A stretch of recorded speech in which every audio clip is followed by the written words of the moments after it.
making his way to the cage. Tonight, he looks to become the first Irishman to hold 2 World MMA titles at the same time. He is Dublin's own Conor McGregor!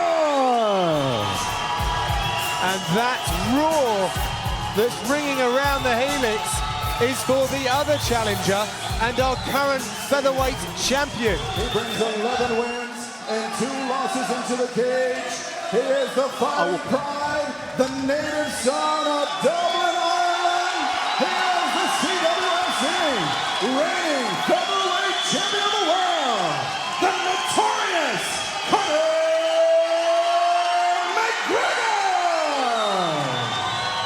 The cage door is set. Mark Goddard will be officiating this one. Conor McGregor in the blue, Ivan Bushinga in the white. Oh man, I'm on the edge of the seat for this one. Immediately Conor McGregor pushing forward, wide open. Almost karate-like stance, front kicks coming in to Bushinga's midsection and immediately opening up.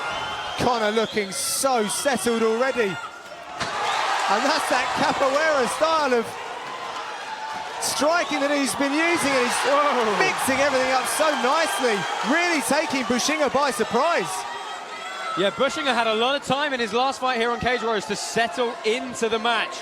Conor McGregor's given him nothing here. However, has he got this grip on McGregor's neck on the way down? He's certainly trying to climb high. Well, Bushinga's been looking exceedingly calm over the last couple of days, eerily so. But he's going to need to have everything about him as he takes on a very dangerous Irishman in notorious Conor McGregor. Yeah, I mean, he's going to have faced guys who want to play that gamesmanship before. You know, 21-3, extremely experienced, been around a very long time, although he's still relatively young, to be fair to him. But, you know, Conor McGregor is trying to take it to another level here in Dublin, but Bushinga very succinctly back to his feet. Well, Anton Kuivainen couldn't put him away, and he is a huge man with awesome power. Well, that's it. Bushinga has been stopped once in 24 fights, and that was a freak flash 20-second KO. You know, Conor McGregor's going to have to do something to put him away here. It's not a walk in the park. Well, he's teeing off on him at the moment. McGregor with the southpaw stance, beckoning on his foe. Good check from McGregor. Everything he throws is plus 80%.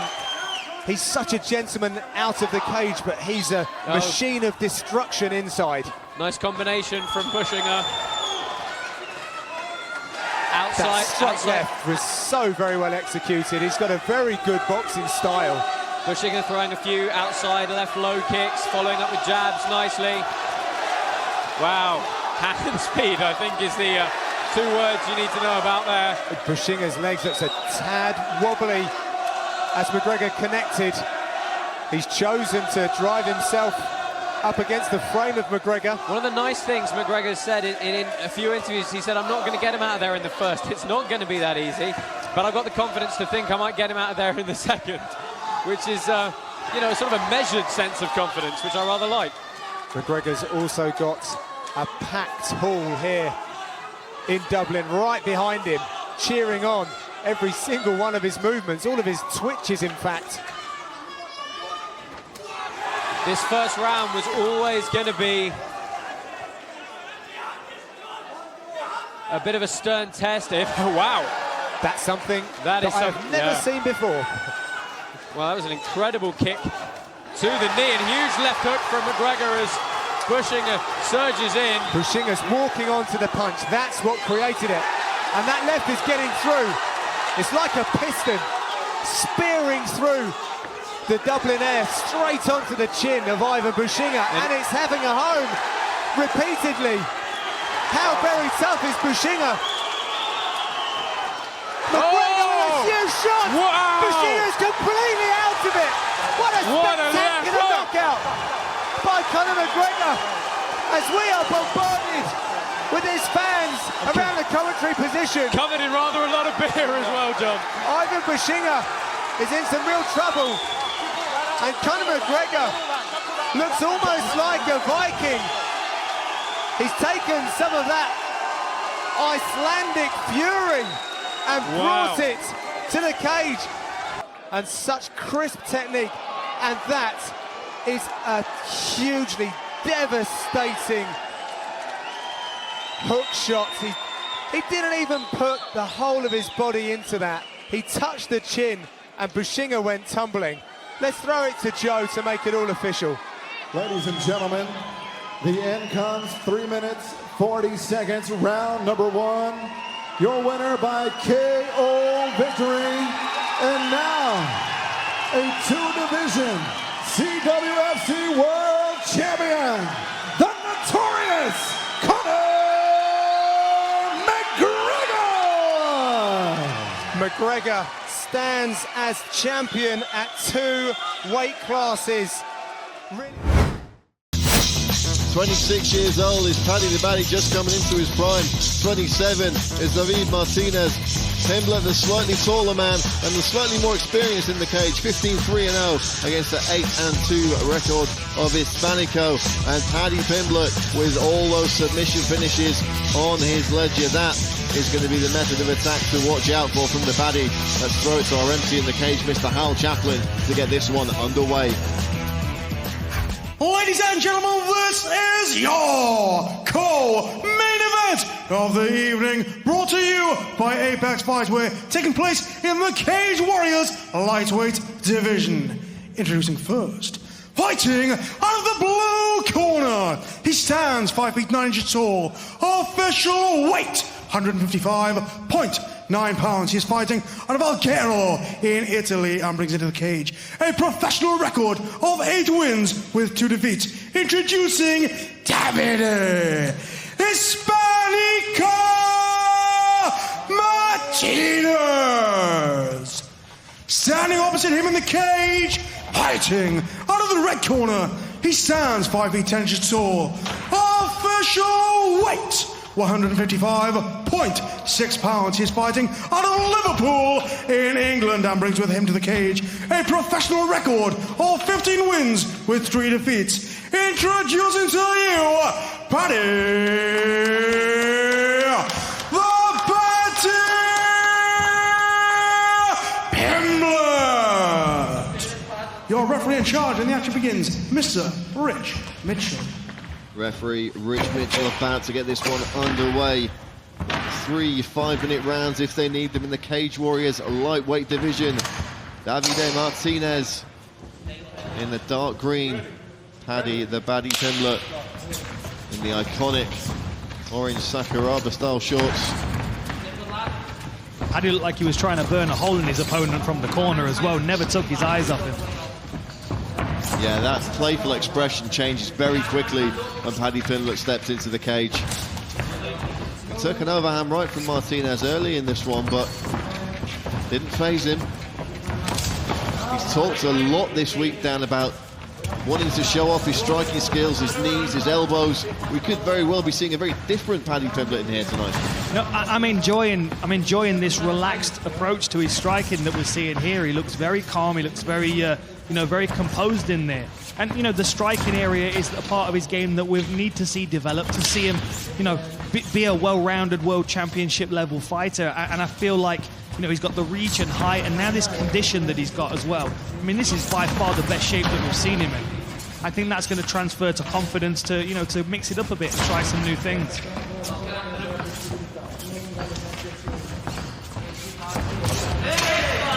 Oh, nice shots there from Pimblett. Chasing Martinez round, a flying knee from Pimblett. We've seen him use that before. Big takedown from the Baddy. Immediately transitions to the mount from here. From here, very, very high mount position. Martinez turns up and Paddy gets the back straight away, dropping very nasty shots in here. And I think lessons were learned in that Soren back fight, chasing that rear naked choke throughout the whole round. He's softening big squeeze and it's over! Beautiful Paddy, work. the Baddy is back!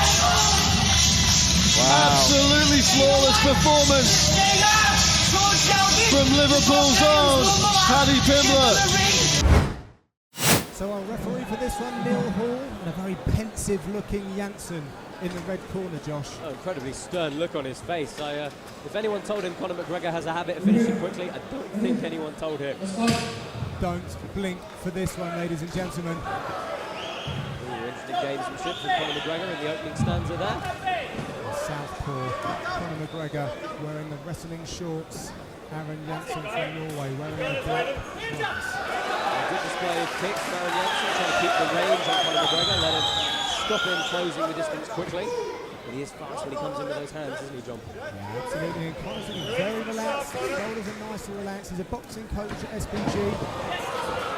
A lovely scramble forward from Aaron Johansson. Big pickup on the single leg and fantastic balance from Conor McGregor, keeping himself on the feet. And strength in legs as well, actually. He really sort of propelled himself. You're seeing now that he's pressing Janssen up against the cage. Janssen looking perhaps to try and sneak his left arm through under the neck of McGregor. Yeah, possible head and arm guillotine, but it's going to be very difficult to finish. You can already see Conor McGregor maintaining his posture, getting his head up, and he's got a good solid grip with that right hand on the left wrist of Aaron Janssen. Here you go, head up, head back out, underneath the chin with your head. If you bounce, you would double under there. Trying to soften Janssen with some knees as he pops his head out. This is an uncharacteristically slow start for Conor McGregor, isn't it, John? There's Neil Hall actually calling for a little bit more action, which I'm quite sure that McGregor's never heard before. Good head position from the Irishman, trying to get up under the chin of Aaron Janssen, really control his posture, force him into the cage and up onto his toes. That combined with the foot stop. Oh, but Neil Hall calling for a break in the action. Everybody will be happy for that. Nice head kick from Janssen. Yeah, McGregor felt that through his gloves, and it seems to have injected a little bit of life into him. And another attempt as well. And I think that McGregor might have hit Janssen as he shot in. Yeah, he's ended up in a pretty offensive half guard, has the Irishman on the top. He's got good control of the head, giving up the underhook on the side, though. And this is where having a cornerman like John Kavanagh really comes into play. John Kavanagh of SBG, a real pioneer of mixed martial arts in Ireland.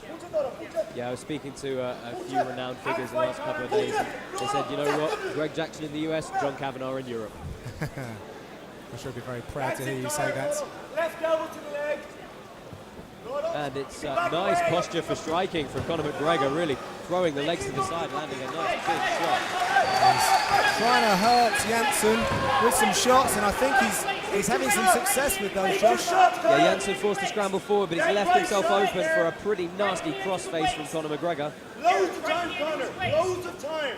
I'm being told that he's got lots of time and he's picking his shots wisely. Janssen just covering at the moment. Oh, lovely left knee to the rib. He was sitting in that side wedge position, but now just pinning the head and landing big strikes from Conor McGregor. Janssen's going to have to do something here. And that's it. Neil Hall has called a halt to this. Janssen was not intelligently defending himself, and Conor McGregor wins by ground and pound and asks for a reaction from the crowd, which he gets. Yeah, good display from the Irishman, a slightly more measured approach than usual, but getting the job done once again with some vicious hands. Absolutely, still putting to use that excellent power that he has in both his left and his right. The southpaw fighter representing SBG and Ireland. Conor McGregor really does like this big stage.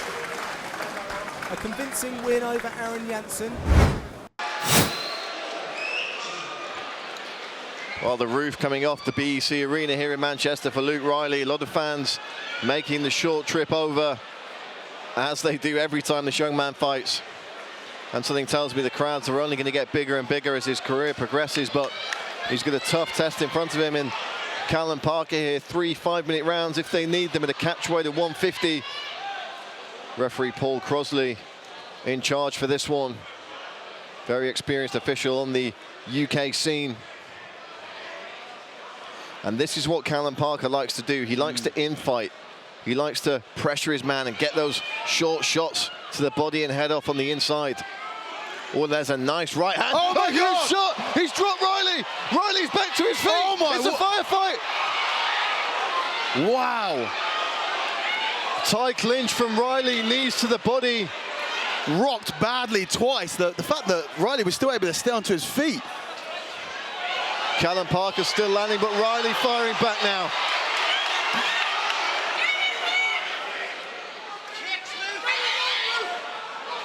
And a nice knee there from Riley. And he catches him with a two-shot combination. Oh, huge shots landing from Riley now. Something in the air, Dan. What a way. Said it before and I'll say it again. What a way to open the main card tonight.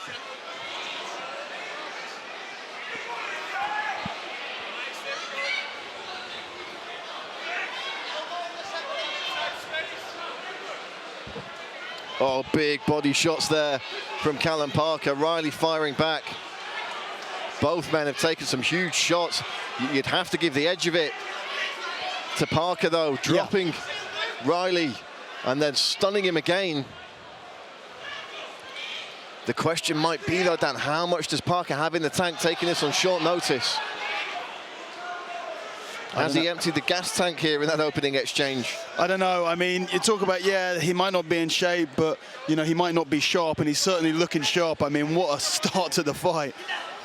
I mean, this would be considered a monumental upset. Yeah. Will Callum Parker to take the victory here? I mean, there's still plenty of time for anything to happen in this fight, but this would turn the division on its head. And you might be right, Brad. It might have been, Parker might have been relying on a brutal early storm, but... Good work in the clinch here from Riley. Getting those elbows to work now. Oh, another one. Riley finding his way back into this fight and looking very sharp.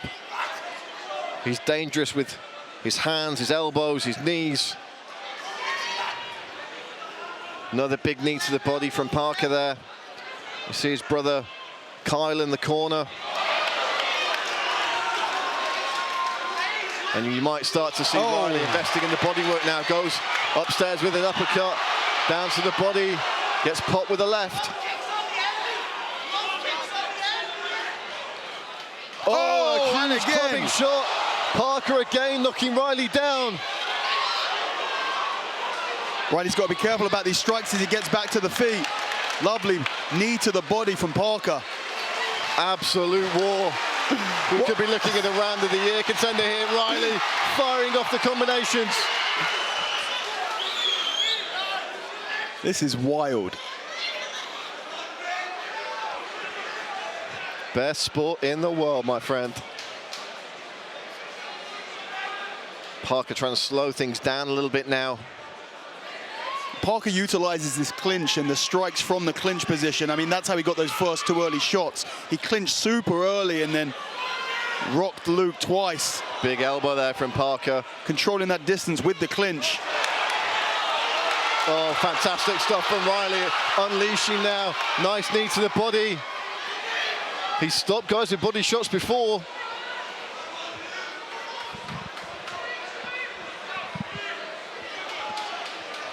And Callum Parker slowing the pace down in the last minute of this first round. And we've got two more to go, folks.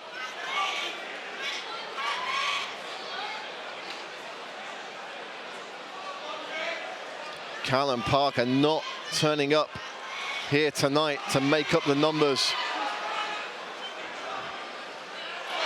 Another nice right from Riley. He's looking fresh in there now.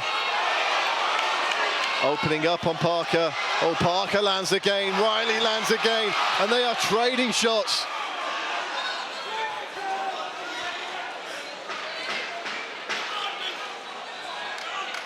And the pace in this first round has been phenomenal. Riley firing away at that body like a machine gun. Wow. What a way to open the show.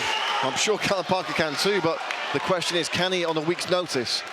We're about to find out. Round two, Riley versus Parker, opening our main card here at Cage Warriors 152.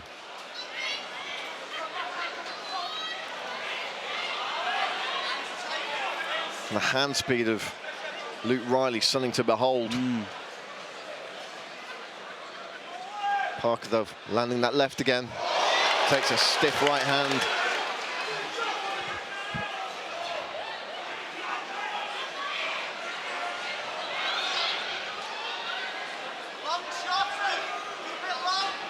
Paddy Pimblett cage side asking for long shots from Riley. They've obviously seen what a danger Parker can be on the inside. Beautiful combination there from Riley. The speed of Parker does seem to have slowed. He's taking some deep breaths there. The mouth's open, the nose is bloody. Yeah, we're not seeing those massive shots we were seeing in that first round. Oh, snaps the head back with a jab. Luke Riley, however, absolutely lightning fast. I'd watch Luke Riley fight a heavy bag. Yeah. He's just so entertaining.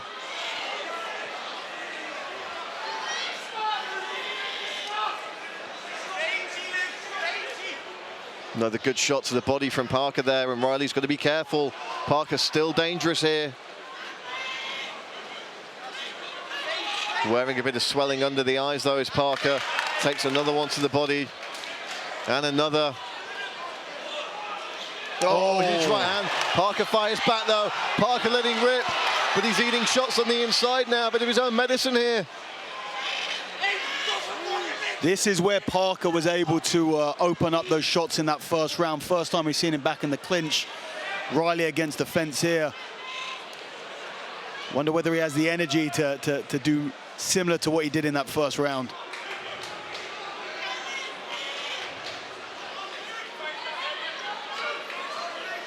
And this is a good course of action for Callum Parker here, just slowing that pace down and not letting Riley use the long shots, not let him snap off those rapid-fire combinations.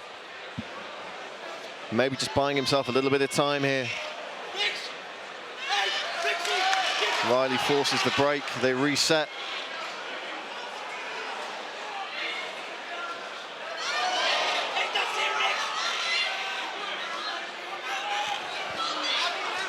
Goes down to the body.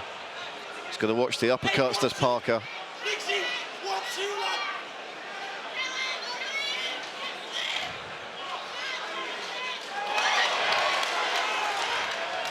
You got to love the guy in the crowd shouting for the 1-2, like either of these guys need any backseat coaching.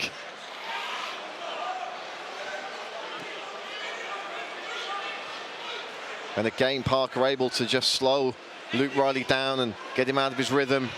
Yeah, we're not seeing that explosiveness from Parker, though. I think he has started to seriously fatigue, and, you know, like we've already said, Riley able to maintain the speed, the fluidity, and the output for 15 minutes if he needs to. Oh, catches Luke Riley with a nice combination there, though.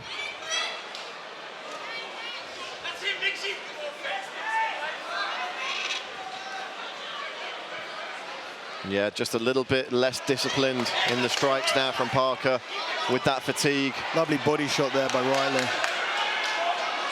Oh, and again.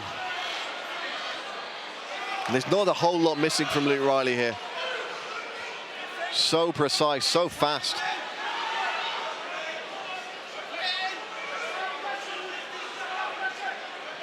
Under a minute to go in this round. Digs the body shots in again, does Riley, and they're going to feel 10 times worse. A nice left, though, from Parker.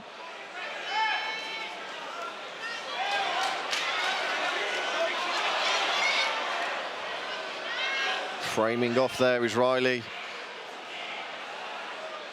Parker tying up, nice knee to the body.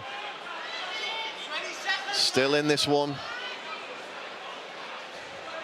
Another uppercut to the body there from Riley. And those are going to really weigh heavily on Parker. The later this fight goes, he's firing back himself, but the shots from Riley just a little bit more zip on them. Oh, again, goes to the body in the head with the uppercuts in close. Slugging it out, and he's hurt Parker. End of the round. A very different second round to the first. Luke Riley really turning up the heat on a slightly fatigued Callum Parker. And a big ovation in the BC Arena for both these young men. Luke Riley, Callum Parker, round 3 of 3. Parker starts off with a nice left hand there. Paddy Pimblett shouting to his teammate that Parker is tired. And with the pace like this, not really surprised, a week's notice or not. Riley putting the mouthpiece straight back in and getting straight back to it. Parker steaming in, nice knee up the middle from Parker, and he lands a 1-2 there. Parker looking like he has a bit more energy than he had at the beginning of the second round, interestingly enough. I think less output in that second round, maybe getting a second win in this third. I mean, if that was the plan, to ease it up a little bit in the second, fantastic gamesmanship, but he's taking big shots from Riley on the inside again. I mean, still big breaths from Parker, but definitely looking a lot more in it than he was at the start of that second.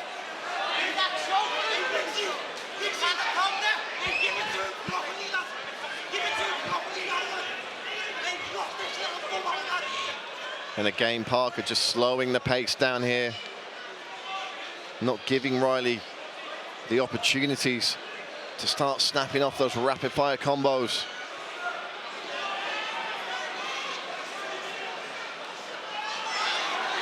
Going downstairs to the body is Parker. If you see footage of his previous fights, he loves those repeated body punches from in close like this. And then again, so does Luke Riley. Riley trying to frame off and does. They separate, steps in with the elbow there, does Riley. And that gave Callum Parker pause for thought. Riley's nose bloody too here. Parker still barreling forward. Both men landing shots now.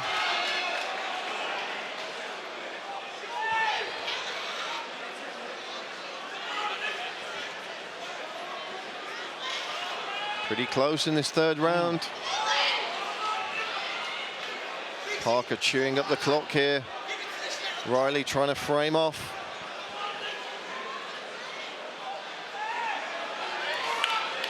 Trying to use that tie clinch to find the way up with the knees.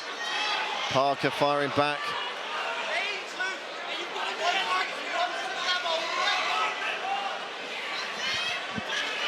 Nice knees to the body from Riley there.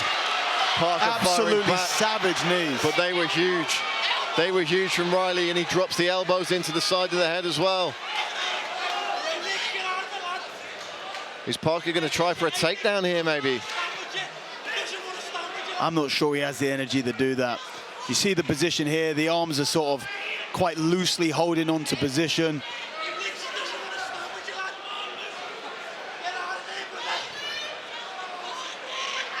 Two minutes left to play with in this round, and indeed the fight. And what a fight it's been between Callum Parker and Luke Riley, opening our main card here tonight in Manchester. More big knees to the body from Riley, and Parker forced to separate. Riley snaps off a jab. Oh, and a huge right hand to the body, and Parker grimaces there. Stiff jab from Riley. He gets the combinations going again. Oh. Parker firing back though. He's not out of this fight by a long shot. Oh, huge left hand from Parker. Riley just misses with that knee, goes to the body. They're going blow for blow in this third round.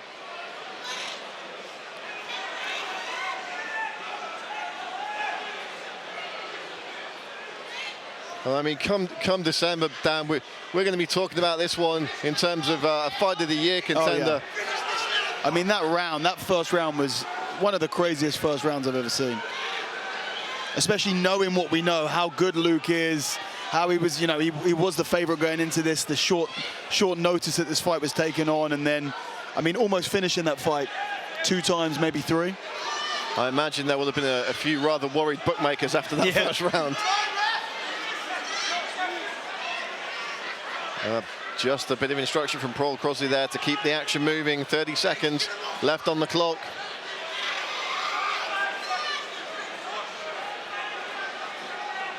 You wouldn't put it past either of these guys to do something absolutely crazy here in the final stage of this round. It looks like Parker's going to end it, weighing on Riley.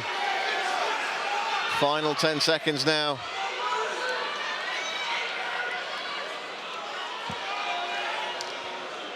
Riley with one last attempt to get a knee up the middle. My goodness, what a fight. Incredible. And we've got to talk about the durability of both of these guys, but especially Callum Parker. I mean, the damage, the volume of strikes he was taking, especially to the body, with seemingly no reaction a lot of the time.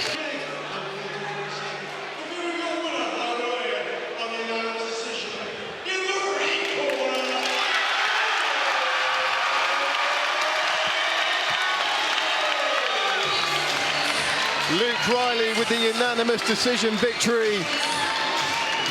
2:29.28 and a 30:27. He stands 5'6" inches tall. Official weight 125.2 pounds. He's fighting in his hometown of London, England. Down brings into the cage. And a perfect professional record of 5 wins. Introduces now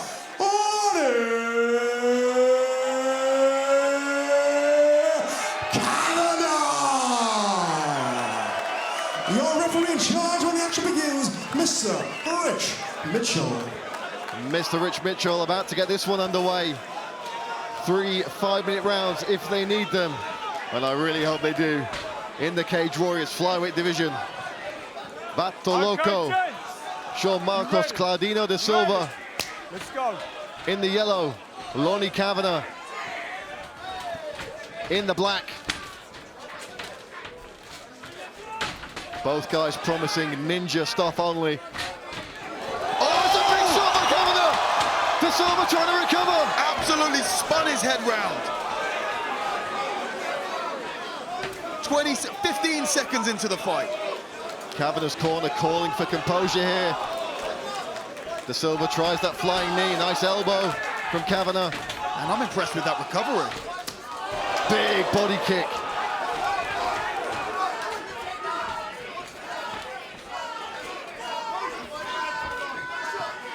De Silva able to dip over the top with the right hand there. Fingers, watch your fingers. Barreling into each other again, right in front of the commentary position. De Silva seems to have recovered.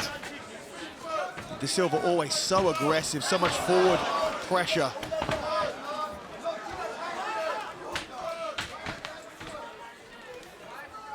That was a big, big start to the fight from Lonnie Kavanagh. Left hand lands for Lonnie. Another stiff left hand. Can really feel the impact behind that.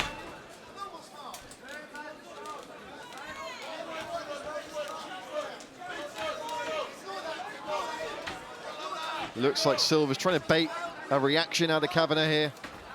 Oh, good work to dip under and connect with the right hand.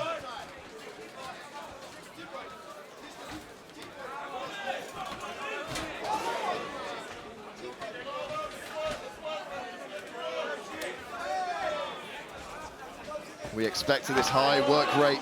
That's exactly what we're getting.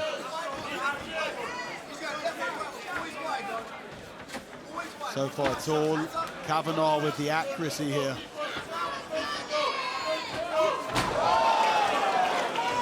It's gone to the well with that flying knee a few times now. He needs to be careful of getting it timed. Oh, what a huge left hand! Kavanagh looking to finish the fight now. But De Silva back on his feet again. Recovers again. So quick with the recovery.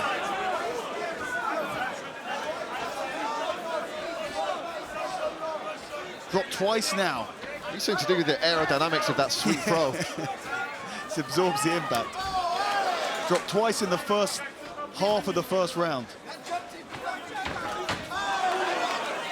Another stiff shot from Kavanagh.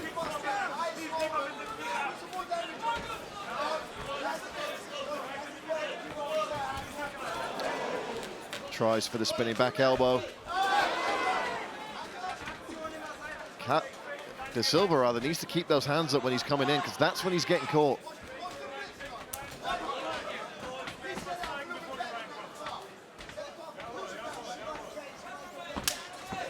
I've referred to Kavanagh before as something of a real-life superhero with the antics he's able to pull off in the cage, and it's a heroic performance we're seeing here tonight. De Silva's mouth is open and bleeding. Something to keep an eye on. Taking some big shots.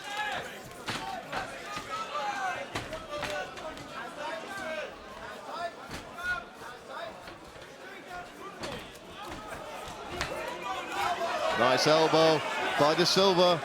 Kavanagh still stalking him though.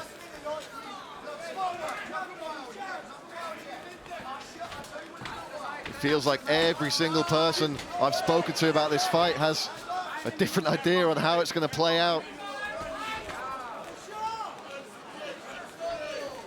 Had people telling me that Kavanagh is going to burn through Silva. People telling me that De Silva is going to be too much for Kavanagh this early.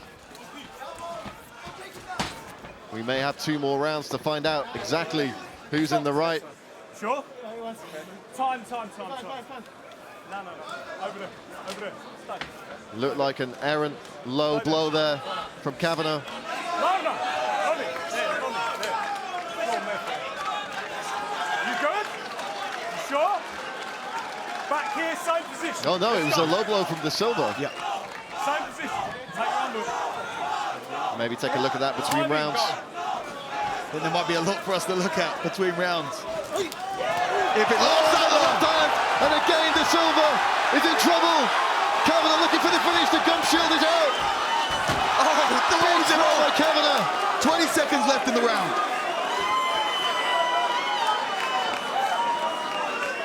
And that left hand has been sniper accurate. Spinning elbow from Kavanagh, knee to the body. De Silva looking like he'll survive, but what a first round for Lonnie Kavanagh. Absolutely insane. Dropped him twice, rocked him a third. The recovery from De Silva is admirable. Wow, what an eventful round. I mean, we're going to see the second. Okay, Sean, 10-8 first round. Let's go. Who's to say? I mean, you could certainly say the damage was done there. 3 big knockdowns and more. De Silva though, still looking very competitive. Coming out of the gates fast here in the second. De Silva throwing big punches early.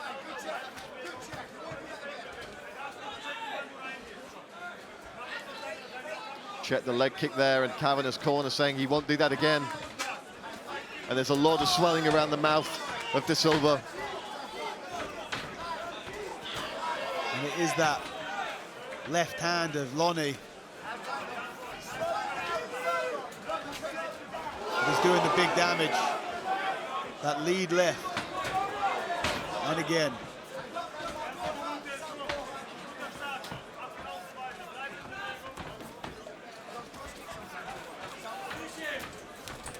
Absolutely mesmerizing contest between 2 of the best undefeated flyweight prospects in Europe right now.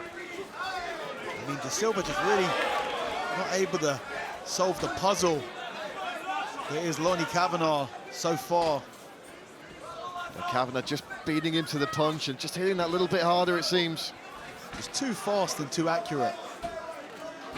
De Silva able to get to a nice clinch position here. I wonder if we're going to see a takedown attempt. So strong as Kavanagh just shucks his man off.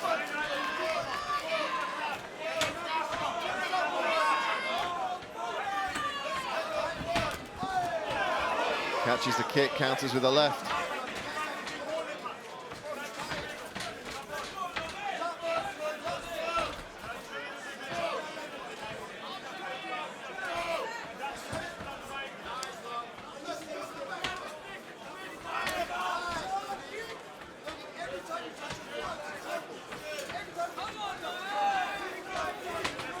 Kavanagh's corner saying that every time he touches De Silva, De Silva's crumbling a little bit. Wanting to give their man the confidence to keep going. De Silva lands a series of elbows from that clinch. Another short elbow there, trying to frame off the face now. Watch for Kavanagh to throw that spinning back elbow maybe. I mean, calls from Kavanagh's corner specifically not to spin. Big knees from De Silva. This is better from Sean De Silva.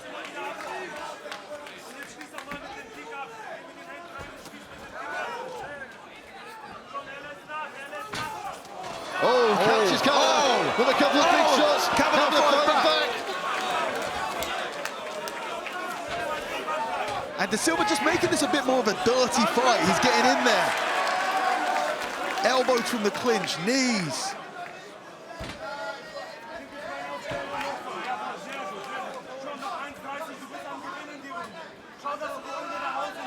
I mean, you don't fight a ninja style, right? You make it a barroom brawl. Beautiful takedown for Kavanagh. I wonder whether he's going to look to try and take the back from here, and he doesn't seem intent to do so. I think we see Lonnie separate. Abel off the elbow, sorry, off the break.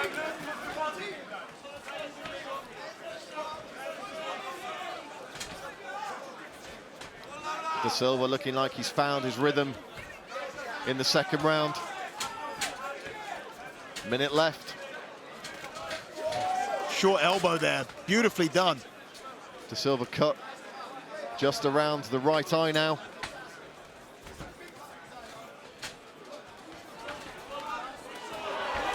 Oh, De Silva. Landing huge shots. Kavanagh cut now. Kavanagh takes a big left. Oh, it may have just been De Silva's blood on Kavanagh's face. De Silva's still very much in this fight, and more aggressive as aggressive as ever. Big takedown by Kavanagh into close guard. I'm expecting to see elbows from top position here. De Silva hacking away at the top of the head. And that's a bad cut on the eye of Sean De Silva. Cutman got the work cut out for them. Head movement on just top. Leaves away. Wow, what a round. What a fight. This one, as advertised, ladies and gentlemen. Yeah, it's living up to the hype.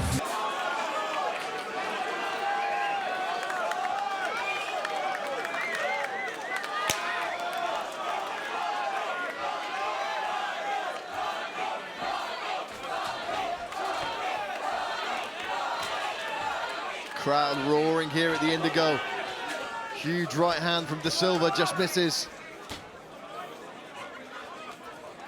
I mean, this could be a really interesting round. De Silva has been having more success as the fight has gone on.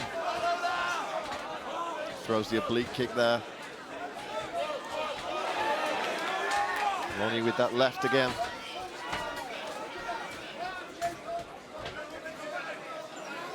And again, Kavanagh's corner calling for the takedown now. Big wide base from De Silva, but Kavanagh joins the hands, gets the takedown.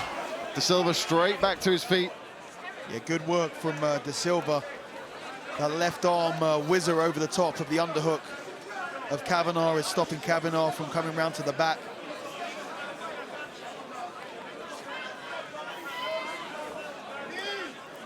Let's go. Stay busy here. You want to keep this, stay busy. Nicely done. Back exposed here. Calls to take the back. Both hooks in.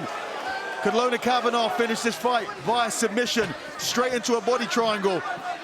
Big moment for Lonnie Kavanagh here as he looks for this rear naked choke. Find the grip across the jaw here, but he's applying pressure. I don't think De Silva will tap to this. I think you're going to have to really get under the neck. Some people would, but De Silva is as tough as they come. We've already seen that in this fight. Kavanagh's going to have to be a little bit smarter about the grip fighting here. He's going to have to work to get under the neck and then lock off. Oh, De Silva out. Beautiful work escaping the back position there. Really dicey position for a second. Body kick by Kavanagh, left hand behind it. Silva marching him down. There's that flying knee attempt.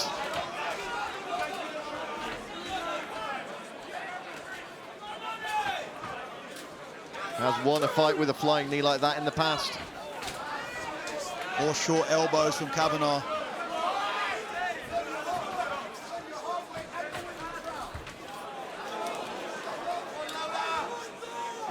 Reaching deep into the bag of tricks here, both guys.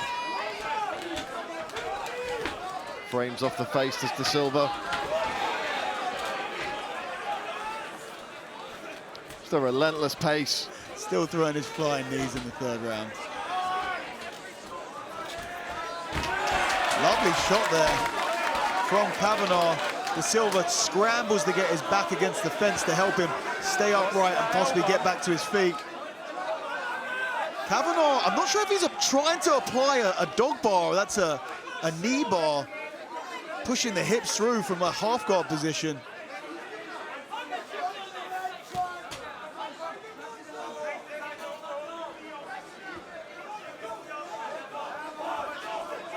Again, De Silva with the whizzer on his right-hand side to stop the back take there. Gets back to his feet. Do not grab that fence again, Sean. Big warning from Rich Mitchell there. Lovely big takedown from Lonnie Kavanagh. Kavanagh softening him up with some strikes. De Silva back to the feet, trying to strip the grip here, trying to break the grip and get away, but Kavanagh still has the power, still has the energy, and it's straight on the back with the hips down now. This is a great position, a minute left in the fight.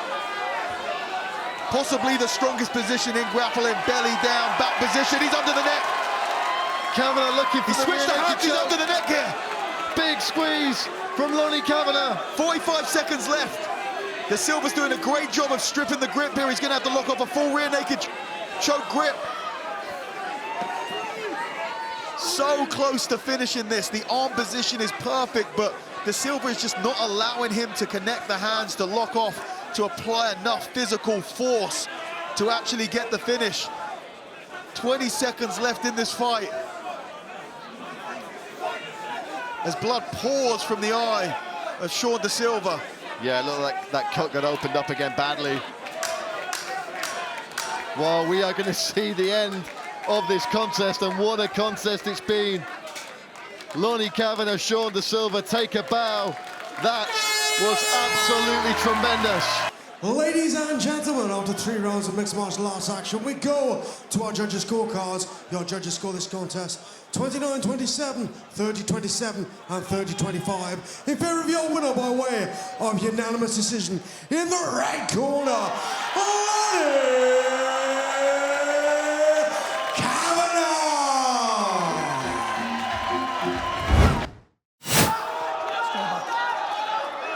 Okay, guys, breathe through the rules. Listen to what I'm saying. Listen. Breathe through the rules. Listen to me. Okay? You must take yourself at all times. Follow my commands at all times. Understand? Move it back. Good luck to Neil Hall refereeing this one. 3 rounds for the featherweight strap. Conor McGregor in the grey, Dave Hill in the white. We're underway. Conor McGregor immediately gesturing, come on. Oh, Dave Hill immediately in for the shot. Good sprawl from Conor McGregor, though. Dave Hill's going to have to... Well, Conor McGregor opts to pull guard here. Dave Hill was in like a lightning bolt.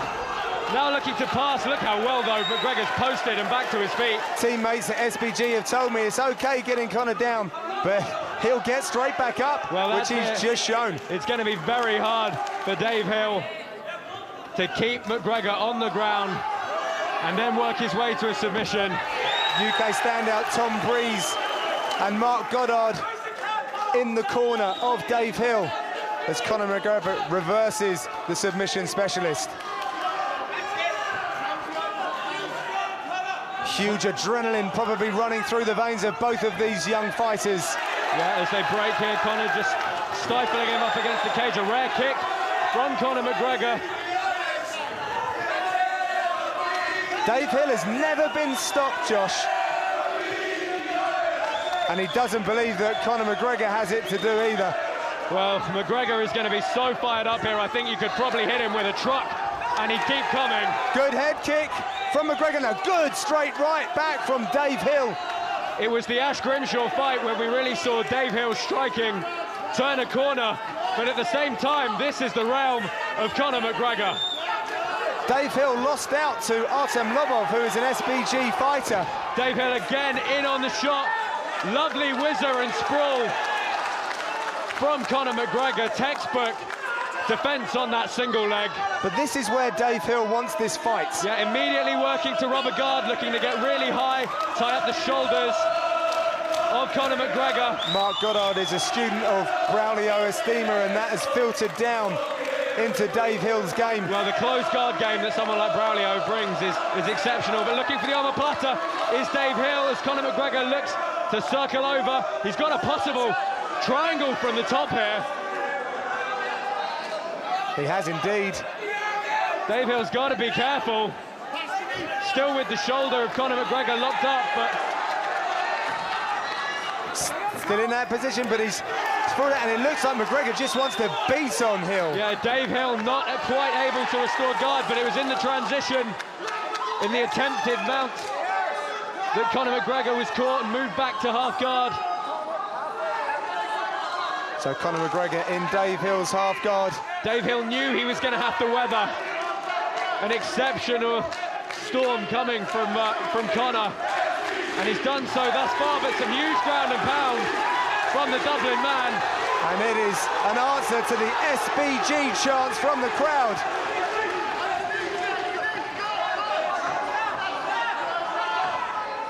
Dave Hill gets back to his feet and drives Conor McGregor up against the fence.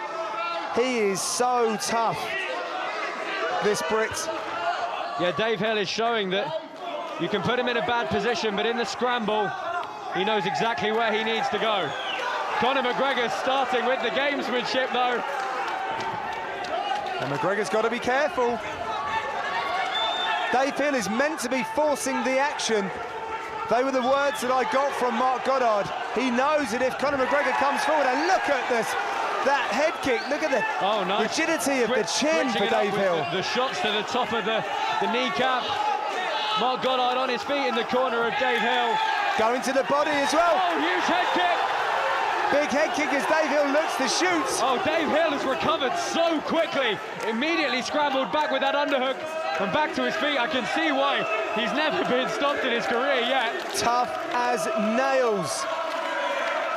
It's the fearless and elements fighter. And he's showing that he has all the elements this evening as he fights for this title.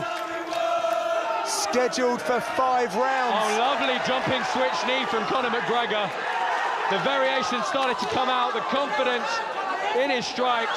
Big connection from Conor McGregor. Dave Hill stumbling. Yeah, still firing back with shots of his own, though.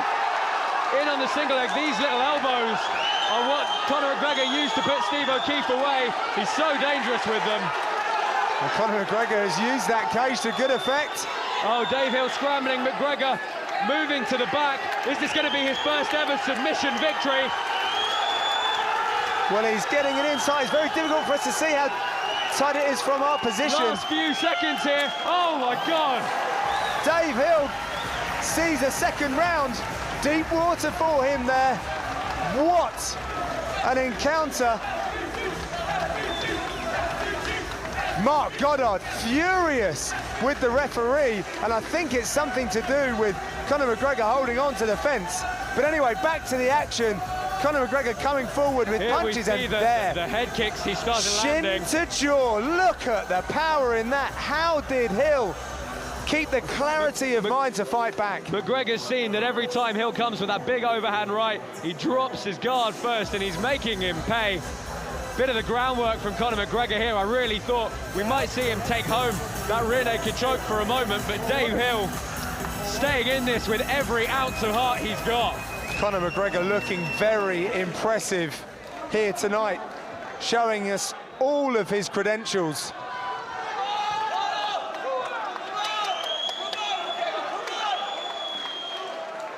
Take a breath, because we are set for our next round. I'm not sure I can take much more of this, John. This is edge of your seat stuff. Round 2, the fast hands and vocabulary of shots coming from Conor McGregor as he's looking for the finish.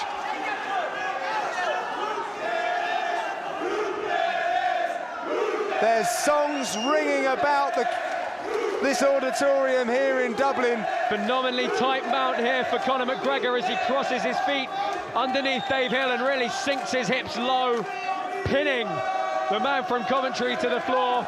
We've seen some real development from Conor McGregor from that time he stepped out in Cork and was beaten by Joseph Duffy. He's come on leaps and bounds, and he's showing us what he's made of this evening. He made a radio appearance in the run-up to this fight, and the guys sent us a message saying you've got a real star in the making on your hands, and he's showing why right now. Conor McGregor knows he's going to the top. He doesn't think or hope, he knows. And with these kind of performances, I believe him. It's something you can say for just obscene confidence. I mean, this guy is a dynamo. He knows he can back up any kind of talk, and you know, he gets inside the heads of his opponents from the very moment that contract's signed. But let's not get ahead of ourselves, Josh, because Dave Hill is still here. This is his territory. I would have thought he'd need to make something stick early on. Yeah, it is only round 2. Rubber guard for Dave Hill, but Conor McGregor slipping out as Dave tries to get some sort of omoplata off this, but perhaps just a tad too slippery at the moment. He's still hanging on, immediately turns back in and scrambles. Very nice top control from Conor McGregor, answering those critics who may have questioned his ground fighting credentials. Yeah, they haven't really got anything to say much longer. He's holding his own here on the ground, and he's really showing that the type of ground game he's got integrates so well with those vicious striking offense. Good mobile hips from Dave Hill as he tries to use that underhook and get his hips out. Yeah, nice frame from Conor McGregor with the whizzer and the forearm on the face of Dave Hill to just put him back on the floor.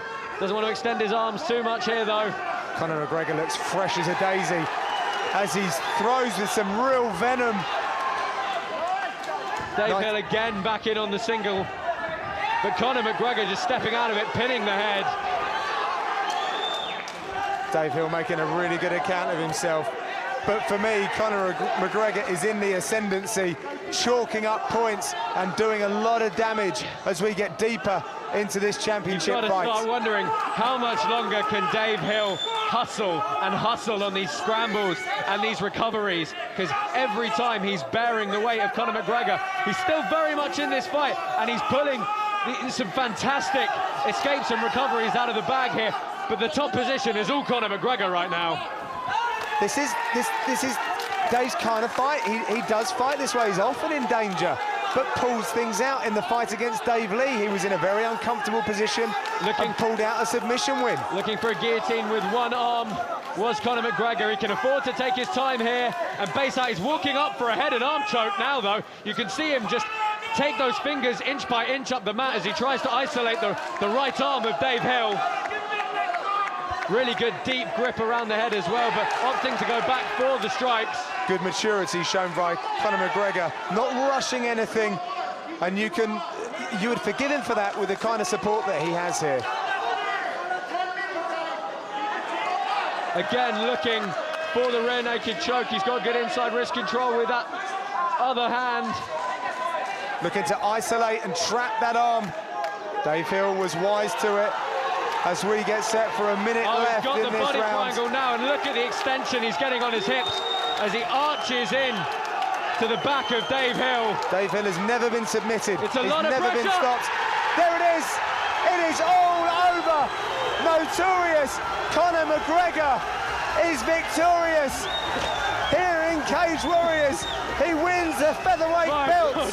I have never seen anything like this. Some extreme scenes here in Dublin as we are showered with celebratory beers and lagers as Conor McGregor joins his following. He's jumped the cage onto our commentary desk and into the crowd.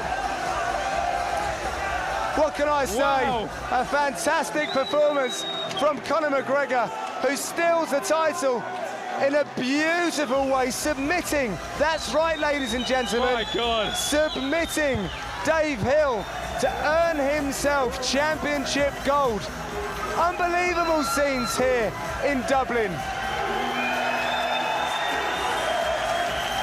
Still the crowd are chanting and cheering. Conor McGregor is showing his conditioning, giving us, I lost count. It's time to hand this over to Joe Martinez, who will announce our new featherweight champion. Ladies and gentlemen, the end comes. 4 minutes, 10 seconds. Round number 2, submission by rear naked choke. Your winner declared. He is now the first Irish-born fighter in MMA history to win a world title in his hometown of Dublin, Ireland. The new featherweight champion of the world, the notorious Conor McGregor!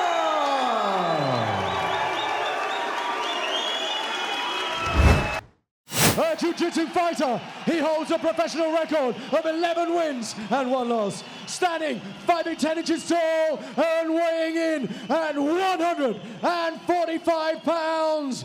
Fighting out of Liverpool, England, Paddy, the Paddy Pimblett. And when the action begins, the referee in charge, Mr. Rich Mitchell. Gentlemen, Andy Friedlander.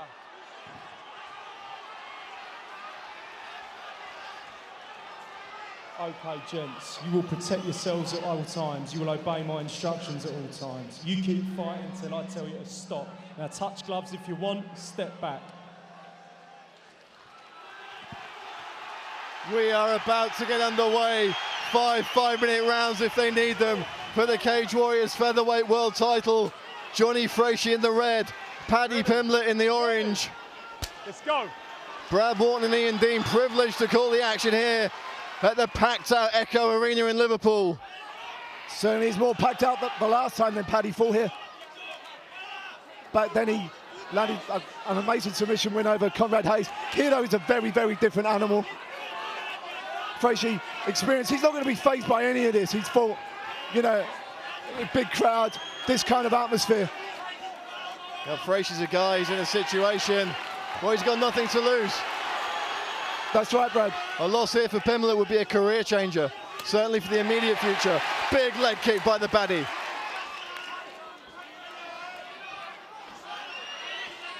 One thing to watch out for, Brad, in this fight, as we know, Pimblett missed weight last time out in London by quite a large margin. He made it under the championship distance this time, but I wonder how much that might have taken out of him. Only 21, still growing. There has been talk of a move to lightweight as the years pass, comfortable at featherweight for now. And look at the contrast in Pimblett. The happy-go-lucky, smiling, dancing Pimblett that walks out, and then the eyes go, and it's all business.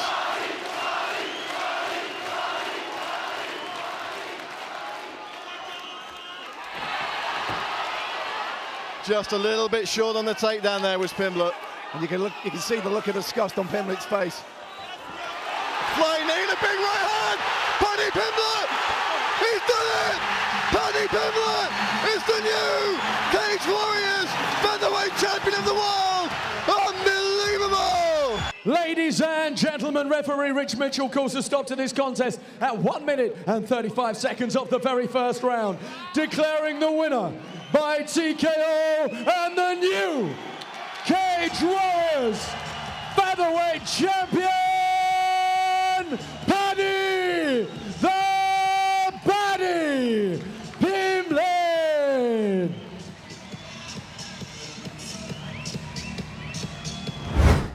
Official weight, 124.9 pounds. He is fighting in his hometown of London, England, and brings into the cage a perfect professional record of 4 wins.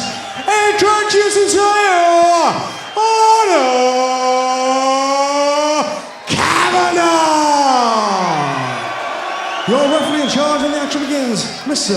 Leon Roberts. Referee Leon Roberts, one of the best and longest serving officials in this part of the world. About to get this one underway. 3 5-minute rounds if they need them in the Cage Warriors flyweight division. Okay, David round, you ready? Scarano Let's go. in the green and white trim. Lona Kavanagh in the black and yellow trim. Touch of gloves and we are underway.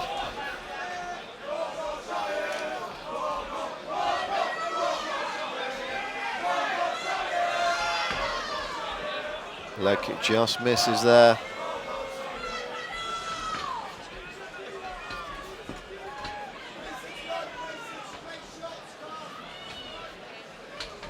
Kavanagh just looks like a coiled spring at all times. You never know where that next shot's going to go from. Oh, there's a shot from Scarano. Aggressively fought by Kavanagh, but it looks like he might not be enough. Big, high energy takedown, but oh my God, all that investment in energy, and he pops straight back to his feet like it didn't even happen. And that's got to be disheartening, yes. Especially when you're putting all that effort into such a high amplitude takedown as well, and all for nothing. And you can't get it early as well.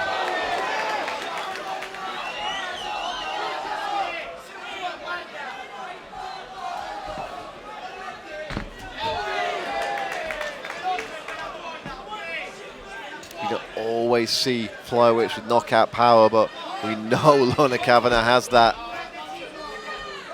And it's not just the power, it's the speed, the timing of the shots, the shot selection. That's what does the damage for him.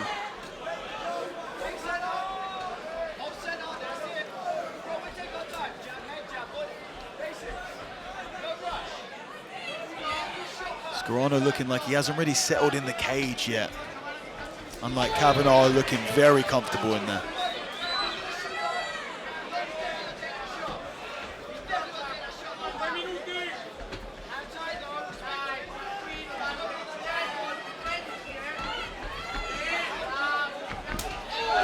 Another nice leg kick from Kavanagh, and he's already left a couple of nasty red welts on that lead leg of Scarano. I feel like he's going to be going to the well with that one for however long this fight lasts. Landed a nice left there, but Scarano hit back. Chewing up that lead leg. Oh. The corner accounting along with those leg kicks. And there's the right hand. Oh, Kavanagh takes a couple of shots there, though. He can't get complacent now. Oh, wow. Oh, you can see Scarano trying to shake out that leg. 3 minutes into the fight, and already you can see that leg is highly compromised. I mean, how often do you see someone pick their leg up to shake it out? Oh, my God, 3 times. Oh, and again. We can see a TKO from leg kicks here. And the inside of his lead leg is also badly welted. Oh, he is. I mean, have you seen anyone lifting up their leg that much? He's switched stance, but he doesn't feel comfortable. He goes back. And he is terrified right now of that leg coming low. And that's when you end up getting caught high. And we know Kavanagh can switch it up on a sixpence.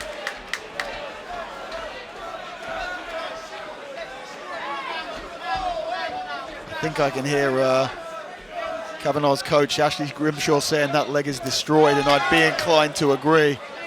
Yeah, he was counting the leg kicks earlier. He was counting them off. Nice jab to the body there from Kavanagh. He's taking his time here. Big reactions to every movement that Kavanagh makes.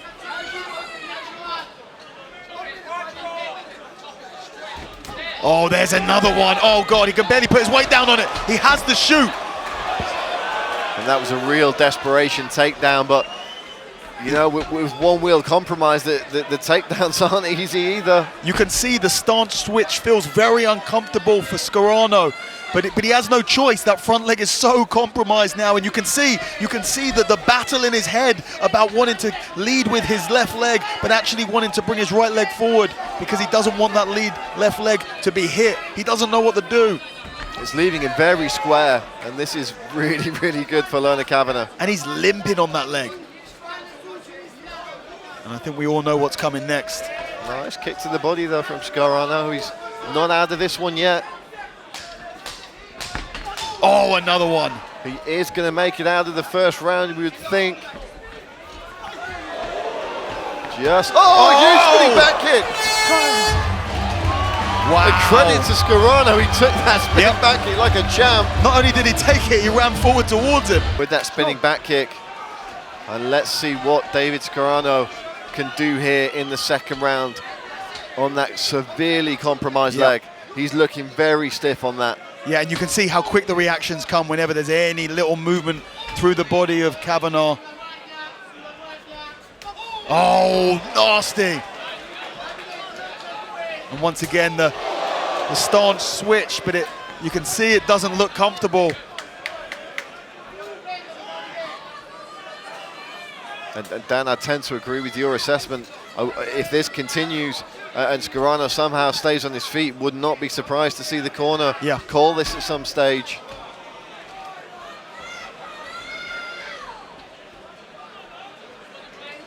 I mean, that leg is just every color of the rainbow right now. Scarano tries for the takedown, doesn't get it. The reactions from Kavanagh on that grapple in the wrestling defenses is so quick. He's so explosive on that. As the old saying goes, he's not quick, he's sudden. Yeah, that's exactly right. Nice right hand there. But it's the combination punching again from Kavanagh. You can see that battle in the head again of Scarano. And you can hear the coaches there of London Kavanagh saying he's so square. And this is the issue he's having now with these semi-stand switches. He's leaving himself square on, which is leaving him wide open for Kavanagh to come forward and start popping off shots. Oh. And I think now Kavanagh's just going to start attacking that lead leg. He's going to give him no option.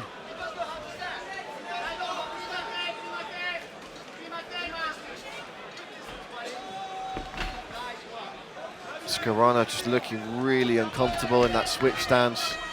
We know Scarano's looking for a takedown here. He wants to get weight off of that leg, but I mean, he hasn't even come close to being able to control Kavanagh on the ground. Nice right hand. And here's the thing, he wants to shoot, but that leg is so compromised that I don't think he's going to be able to generate any power from it. Kavanagh now attacking the other leg there.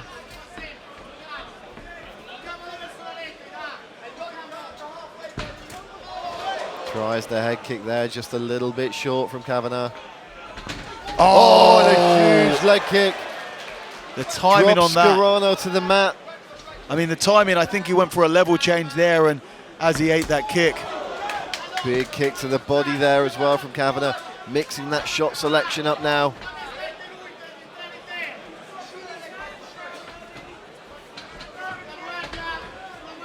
Wouldn't be surprised to see the right uppercut come from Kavanagh here as well. And there's really very little in terms of offensive output. I mean, there's another level change, and the level change comes quick. He's clipped with the left hand there. Watch that leg kick Just again. on the break, Kavanagh clipped his man. Oh! The closest he gets for a takedown for a while, and it comes from a slip from Kavanagh. Final 90 seconds of the second round. Oh God, he's hobbling now. Oh, and now he's attacking the other leg. Crippling his man. And you've got to believe at this stage, Kavanagh wants the finish here. Yeah, and I think he's going to get it. I think if he keeps, if he starts attacking the left leg, well, now that's going to leave his opponent no choice. And I mean, I think that we might see a TKO from leg kicks if he wanted to go down that route. It's very possible. Nice right hand there from Kavanagh. See the likes of Nathaniel Wood, Arnold Allen and Tom Aspinall, all Cage Warriors veterans now in the UFC, watching from cage side. Cage Warriors, the #1 route to the UFC for European fighters over the past 20 years. There's another nice leg kick to the other leg. Yep.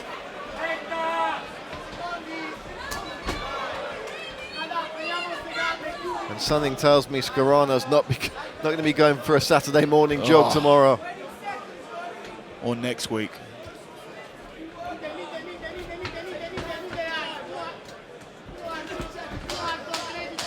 Trying for a leg kick, but he's struggling to even pivot off for his own kicks here.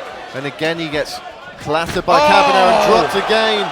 Kavanagh heard that 10-second clapper and he just went for it. Stay back.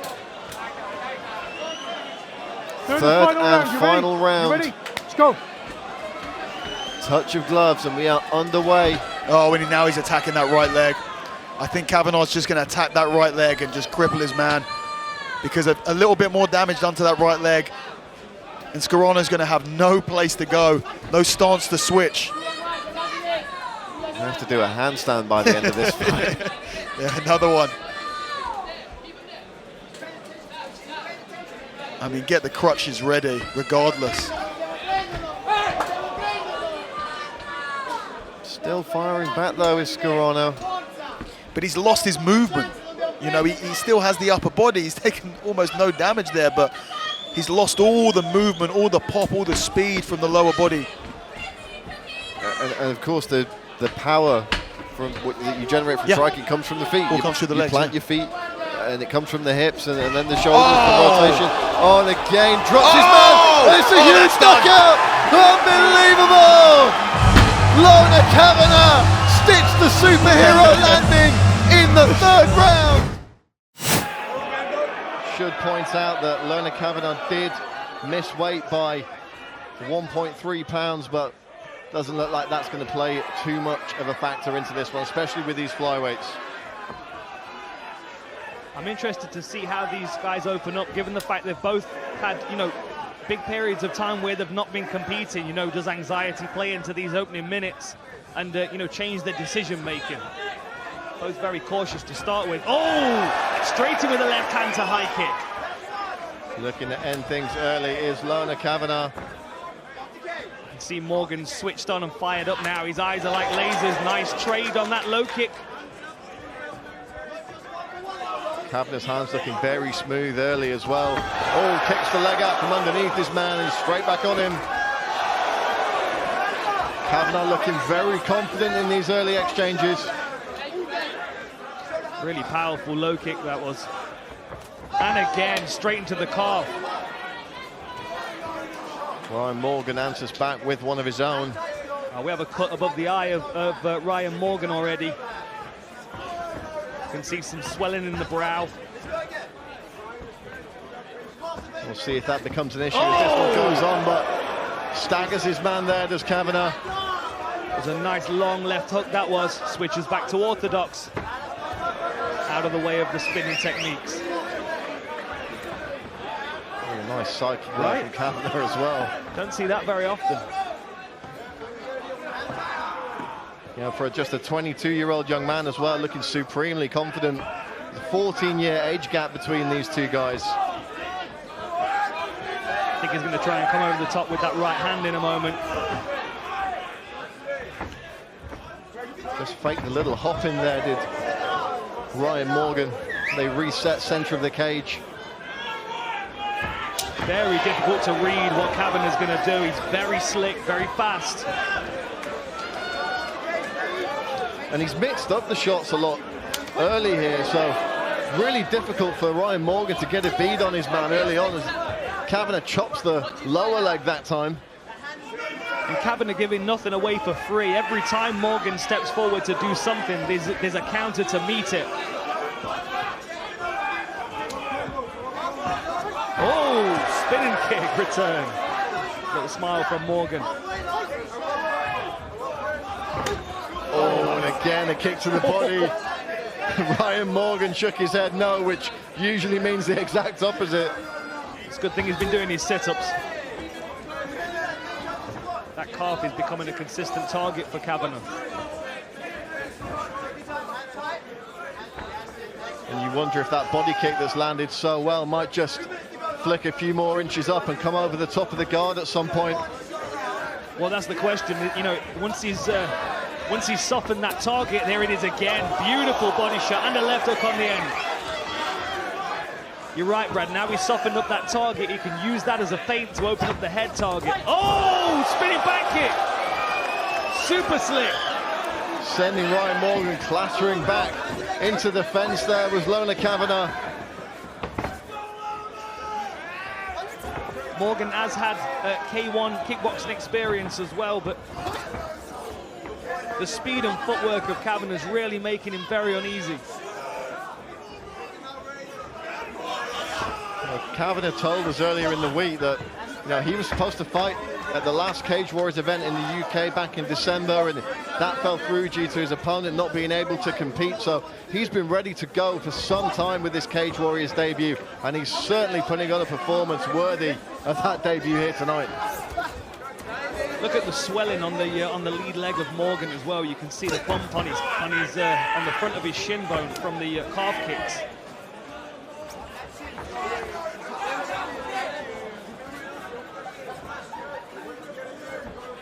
Great defensive movement as well as pressure from Kavanagh.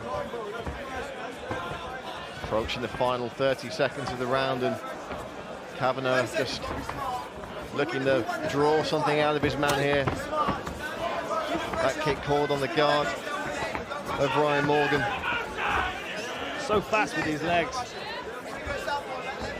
Oh, there it is again. Return from Morgan. Great first round. And that body of Morgan is really striped up. We've seen Morgan try and fake that little jumping knee a couple of times, but it doesn't seem to be working for him. Lorna Kavanagh just seems to be there first in all these exchanges, Dan. Yeah, he's maintaining a really steady pressure whilst at the same time being very, very difficult to hit. You've got to wonder if Ryan's going to look to take this fight to the ground. He really does feel like he's getting pieced up quite badly in that first round. Is he going to change the strategy going into the second? You know, trains at the Matt Academy, you know that he's going to have good wrestling, you know he's going to have good grappling. Is he going to try and utilize it? Well, that could be key going forward. You know, is he going to try and change the game plan here, or is there a bit of bravado and a bit of ego going to come into it? And is he going to want to try and beat Lorna Kavanagh at his own game? I mean, he looks incredibly strong. If I was built like that, I would feel like I would be able to muscle my opponents around if I got a hand on them. But I think that's the problem. You know, the distance that Kavanagh is keeping and the way that he's handling that space, he's just not able, Ryan isn't able to get close enough to put hands on him, and that's the problem. I think he's wearing those Scramble brand shorts as a way of throwing him off the scent.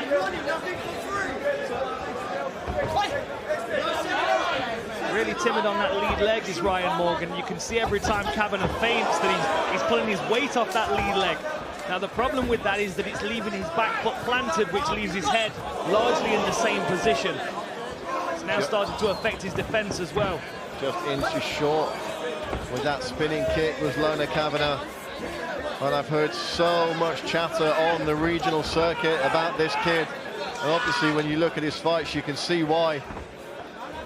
And this really is looking like a dream debut, but he's got to keep his guard up here. He can't get complacent against a powerful guy like Ryan Morgan, and that's exactly why those big shots are always going to come back. And how many times have we seen it only takes one in this sport?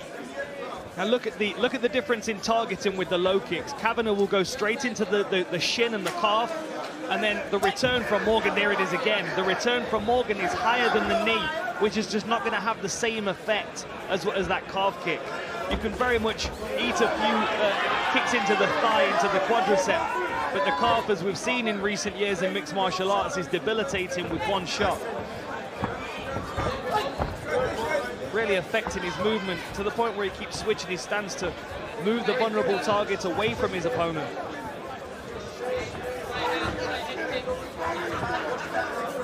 Lorna Kavanagh still looking like he's barely taking a deep breath in this one. Oh, steps in with the elbow there. Very slick that was. Beautiful.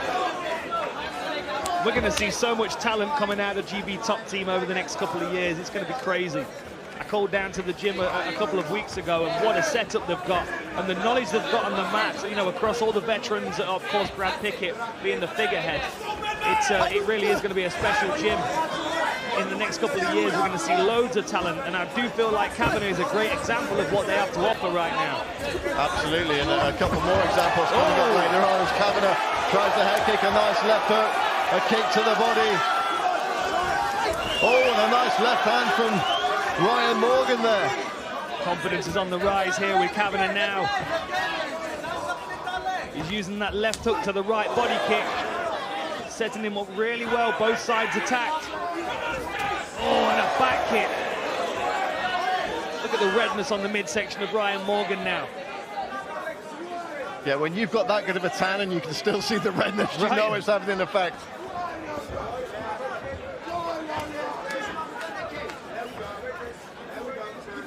Great center control by Kavanagh. Lovely feint.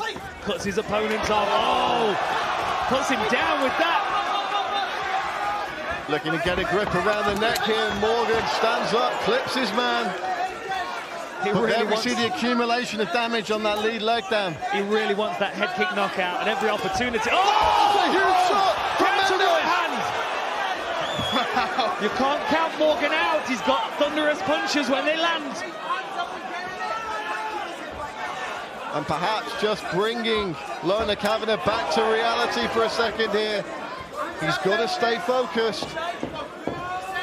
Good defense on the head kick there by Morgan. Kavanagh just for a moment giving him some space after that counter punch.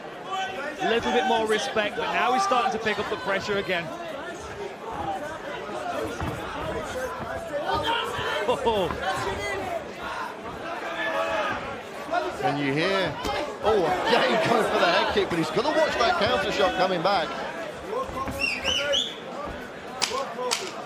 Morgan's corner calling for their man to go forward when he sees those opportunities.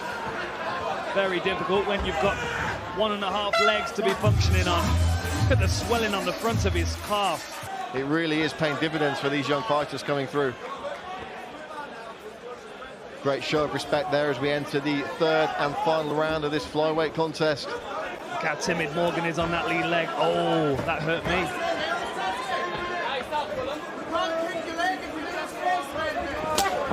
Oh, into the body. That got a reaction. You can see his elbows drop after that connection. The corner team, Lu Long, really trying to implore their fighter to push forward when he kicks. They're saying you've got to get in his face. Easier said than done. That was a good shot. That's what we need to see more of from Ryan Morgan. Does he have it in him in this third and final round? Corner calling for him to keep those hands up. They know that leg kick's been teased. The high kick, rather, has been teased one too many times for their liking. Kavanagh's got to be really careful stepping in here because you can see Morgan is holding that left hand cocked, ready to try and crack him with one fight-ending punch. He's got to be so careful and so calculated. He has to use his feints here to try and draw. Oh! Unbelievable! Wow, that was beautiful. Wow. 7-0, 5-0, both undefeated. 25 years old for the Swedish fighter, 24, the Englishman. Both guys 5'9". Everything is an absolute wash here, folks. So let's throw it to our man in the cage, Mr. Hal Chaplin, to get the people's main event underway. Ladies and gentlemen, this Cage Warriors featherweight contest is brought to you as always by Apex Fightwear. Introducing first, fighting out of the blue corner, he stands 5'9" tall.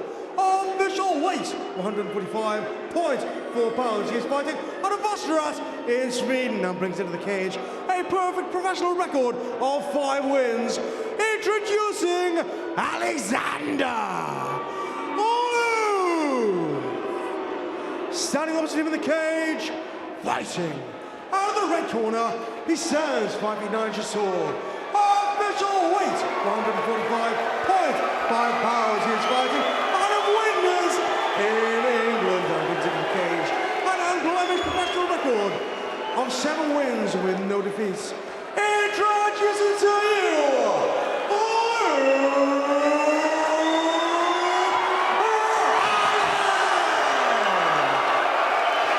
in charge of the match begins, Mr. Mark Goddard. Referee Mark Goddard about to get this one underway. 3 5-minute rounds if they need them. And I hope they do in the Cage Warriors featherweight division. Alexander Love in the grey shorts. Luke Riley in the burgundy.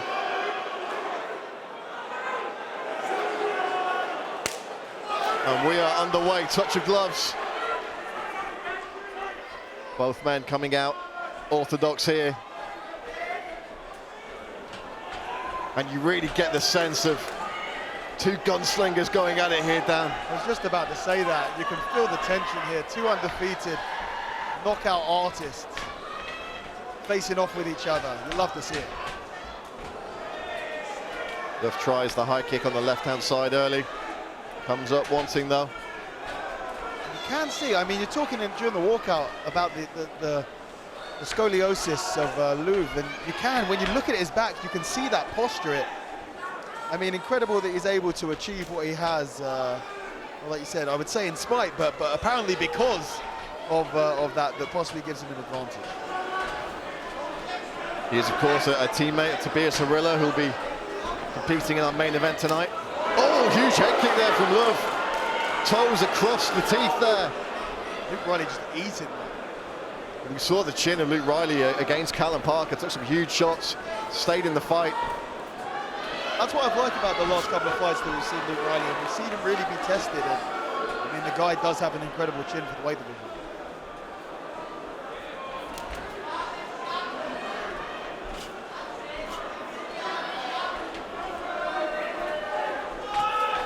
Nice jab there.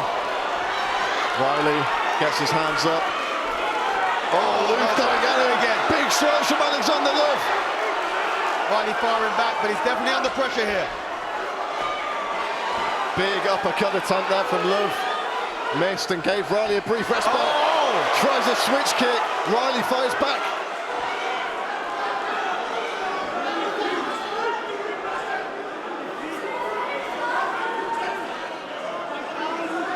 We're really used to seeing Riley set the pace and control the timing and movement with the striking in his fights, but Luke is really putting it on him so far in this first round.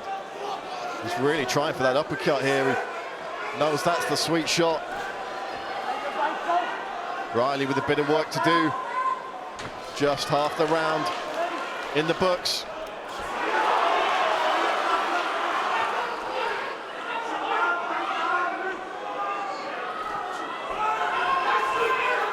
Just wondering if that first blood from Luke there might have taken a bit of the pop out of this crowd, but every time Riley flashes a jab there in full force.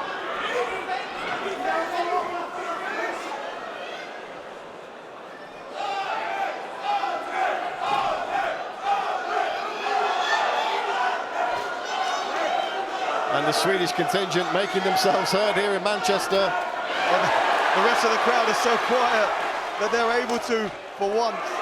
But like you said, every time Riley even gets a sniff of something positive, the whole place is going up.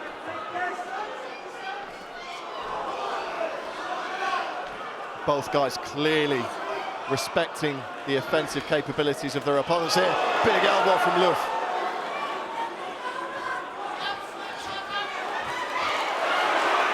Left-hand lands by Riley.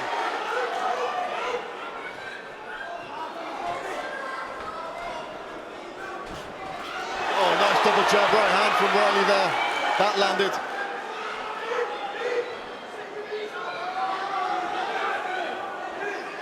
He strikes out the clinch here from either man.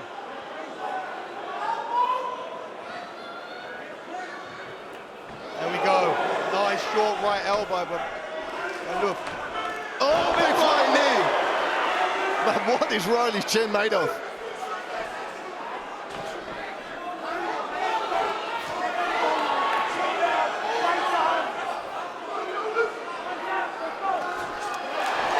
Both men firing off big shots here. Final 45 seconds. Luke got it right through underneath. Riley fires back though. Oh, and stumbles him. Is Riley going to turn up the tempo here? The momentum does seem to have shifted towards the end of this first round. Luke looking unsteady on his feet. Just a little there.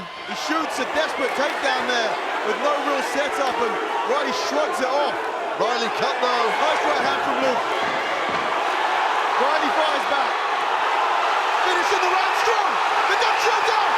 He's going in for the kill. Luke Riley. 3 seconds left. Looking for the finish. Oh! Wow. And a couple of the short elbows before land, a flying knee, a switch kick. Now Riley coming out much more confident. Complete demeanor change between these two men. Riley Needs to make sure he doesn't get too complacent here. As you've got to believe, Luke still has incredible power, especially in that right hand. Very important for Luke, if he wants to get back in this, to show Luke Riley that he's very much not out of the fight yet. Oh, big body shot. And again, left hand to the body. Big kick across the body. Luke firing back. We have a shootout here in Manchester.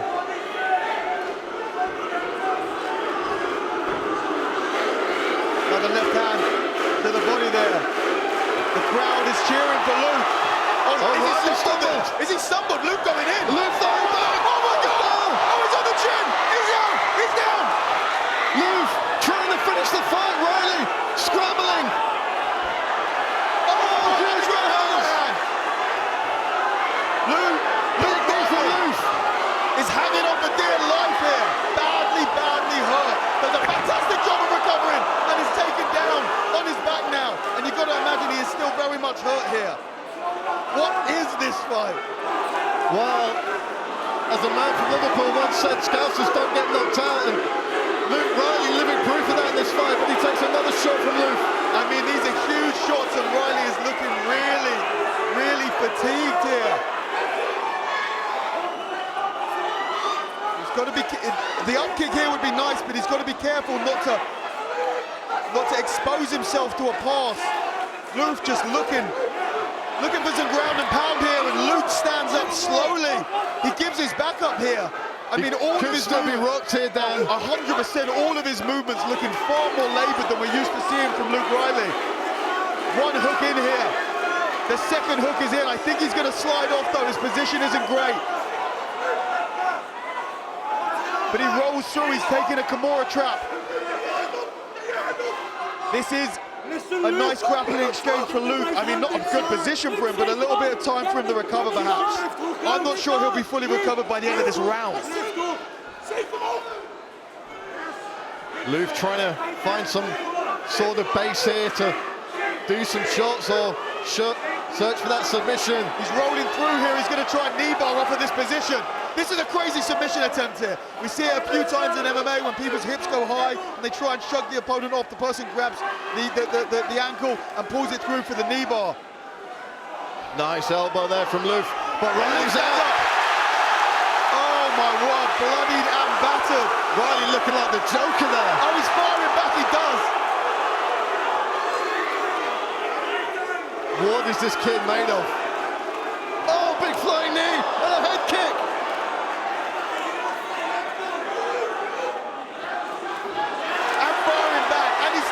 In his hands. And Luke now starting to look a little bit tired. He put everything into that finish. Well, depending on how this goes, Luke Riley might be the first Cage Warriors fighter to be nominated for 2 Fight of the Year contenders in 1 year. Luke not looking tired. Luke looking laboured here, and Riley might just start going up a gear. Luke misses wildly with an uppercut. Oh, Luke is all over the place. His footwork is awkward and clumsy. His striking seems slow. Oh, Riley now teeing up. Riley looking for a finish here. Luke trying to bring the knees up. 50 seconds left in this round. Uppercut from Riley. Luke is still swinging. Right hand Riley. Riley unleashes. Oh, big Riley. All of these shots are landing clean. Mark Goddard taking a close look. Alexander Luke ties up, and he puts Riley on the fence, and this might be what saves him. This is absolutely insane.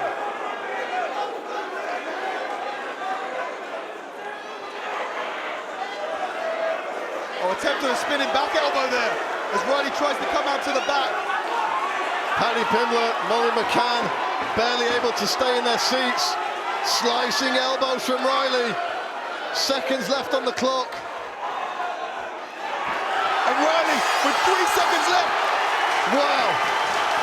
What have we just seen?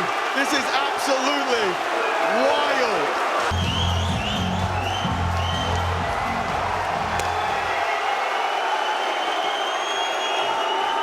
show of respect there as the third round starts, and it is Riley that's looking the fresher of the two down, it's going to be said. And he's unloading.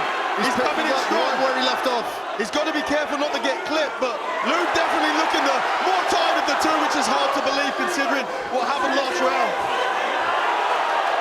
Trying to find that one clean shot, steps in with the elbow. Wow, and this is where Riley excels. Riley's ability to recover is unreal.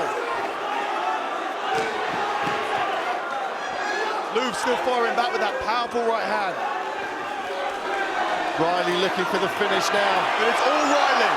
It's all Riley in this third round. Mark Goddard taking a close look at this. He wants Love to fight out. Love trying to fight back. He's taking big damage. And he's over! And the crowd goes wild.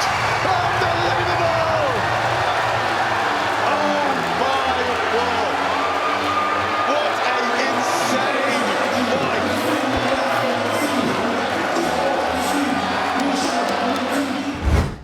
3 5-minute rounds if they need them in the Cage Warriors featherweight division, lightweight division, I beg your pardon. Paddy Pimblett, the former featherweight champion, Decky Dalton, making his Cage Warriors debut. They say pressure makes diamonds. Well, about to see if that's true for the Diamond Decky Dalton here tonight against the returning Paddy Pimblett. Well, you know what? Taking this fight on short notice, being a huge underdog, it actually takes the pressure off of you. You know, it's a good position to be. He's not expected to win this. He just fought 2 weeks ago.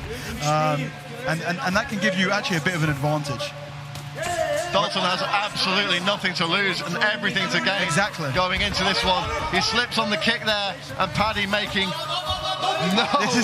no waste of time there to get on him and take the back.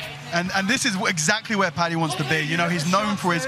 Okay, this is a horrible position. He has a body triangle locked off and he has an arm trapped. This is pretty much the worst position you could possibly be in grappling. This could be over right now. He just needs to get the angle right. He's going to fight to get that forearm underneath the neck. But what he really needs to focus on is not losing that isolated arm. That trapped arm is absolutely huge. This is a horrible position to be in. So often you see, even in high-level grappling at the moment, people don't even try and get underneath the neck. They're just going to choke you straight through your chin, and that's what we're seeing here. There's a good chance that this could be over within the first minute. Paddy looking for the big squeeze here. Dalton survives that initial attempt. Body triangle with the arm trapped, an absolutely dreadful spot to be in. And here's the thing, Paddy's not particularly long, which means that when he locks that body triangle off, it is tight.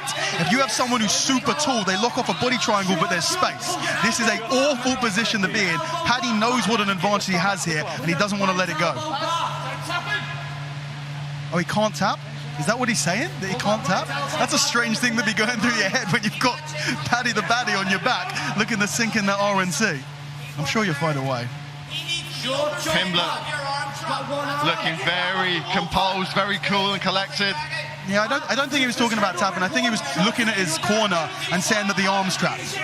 But he's absolutely right. Now, if he can get his elbow past the line of the legs here, he's going to be able to pull that out. Now, he's doing a pretty good job of not being submitted so far, but...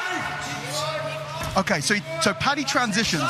When you go belly down on someone, if you have a body triangle, you can't put your hips in. So you see how Paddy's looking to transition back to a two-hook position? From there, he can start to push him with the hips. When you push him with the hips, you can really unload those strikes. So you see how he transitioned right there? He's no longer in the body triangle. He's released the control of that arm to allow him to push his hips in so he can look to unload with the strikes. This is a bad spot for Decky Dalton. Pimblett letting go with big punches here. Dalton turns to his back. Pimblett firing off shots. Paddy's looking for the finish. See that hips pushed into the ground. You see how he's sprawled out. He's almost hyperextended backwards. And there we go. Over! The referee has seen enough. Paddy the Baddy is back. It's party time at Cage Warriors. He is absolutely pumped up. He doesn't need a crowd here to get absolutely hyped. I love it. Yeah, that was an awesome performance. Hey guys, understand the rules. You fight. Listen to me. Keep yourself protected. If I tell you to stop. If you want to touch, do it now. God bless. Final instructions from referee Mark Goddard. 3 5-minute rounds if they need them in the Cage Warriors featherweight division. Tariel Abasov in the black, white and grey. Luke Riley in the solid white. Touch of gloves and we are underway. The striking of Riley, the grappling of Abasov. Which will win out in this epic featherweight contest?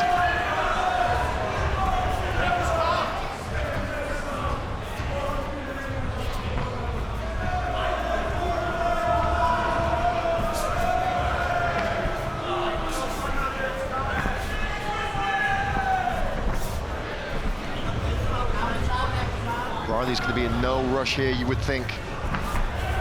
Be happy to let Abasov come to him.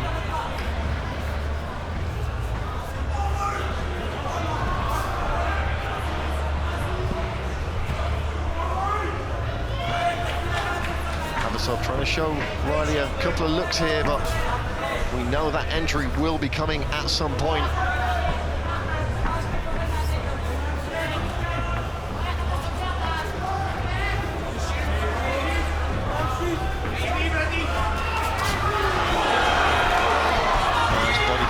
And there's the takedown.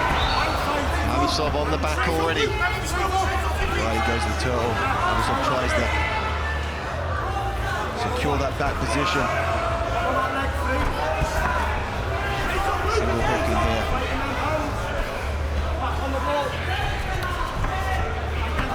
Abasov's going to be absolutely relentless trying to get this takedown.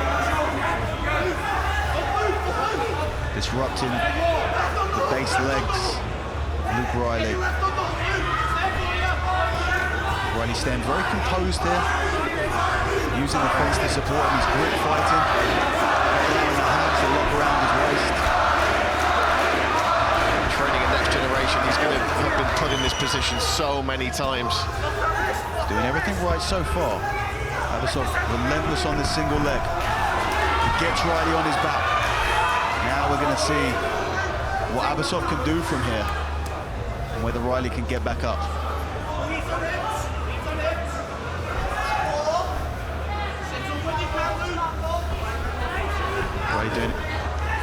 Riley doing a great job of controlling the inside of the bicep there, trying to limit the damage and the strikes that Abasov can do.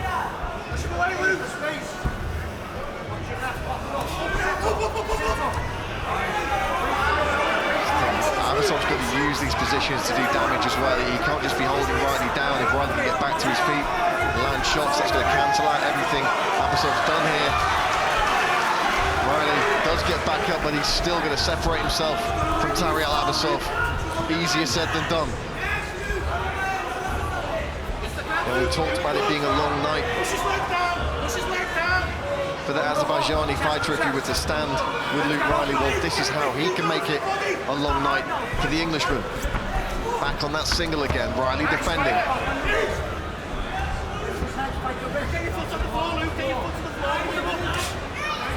Body shot from Riley. Abasov trying to trip that leg. Riley continuing to do what he needs to defend these takedowns. It's that single leg running the pipe from Abasov. That success before. It's not easy to get Luke Riley down. Nice knee to the body from Riley, and the crowd picking up on every little thing he does. Luring his name.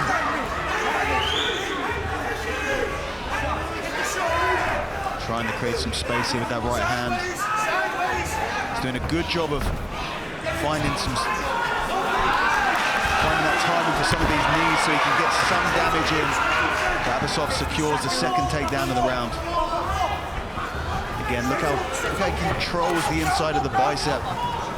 Creates space and limits the damage being taken.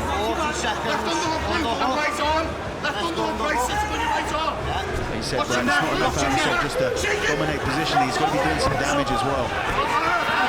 Riley back to his feet again. Riley in front of the next gen corner.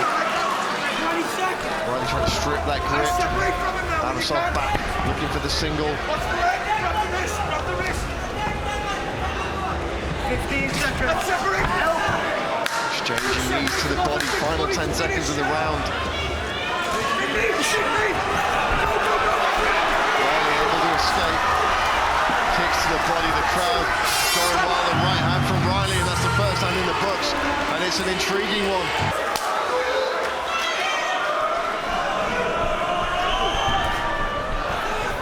Leg kick from Riley. This is where Riley's dangerous, when he's got that space to operate. Yeah, Abasov is going to want to try and back him back up against the fence, but it's Riley that's backing him up now.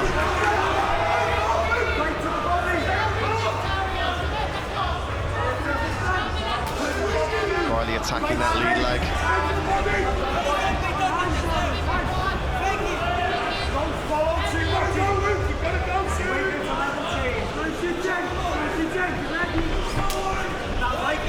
Kick from Abasov.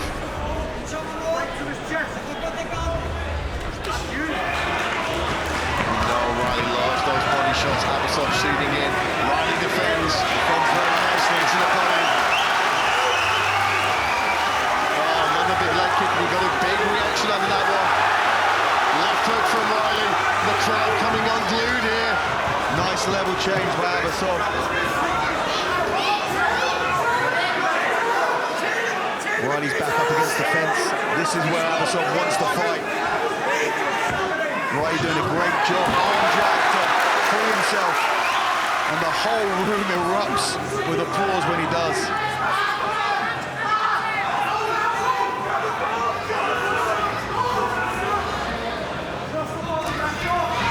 Another shot from Abasov. Riley stuffs it. He's having to work hard on every one of these. Abasov not getting things all his own way in this second round when it comes to takedowns.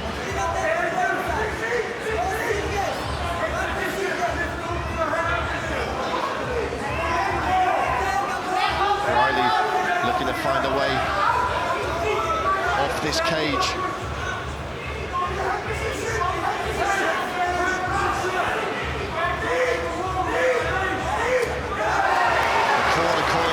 And Riley delivering. They spotted that gap. Another knee to the body from Riley. Abasov again teasing that single. Oh, nice elbow from Riley. We've seen him use those to great effect before. He's a great inside fighter. Abasov just trying to stick to him at this point. Riley separates.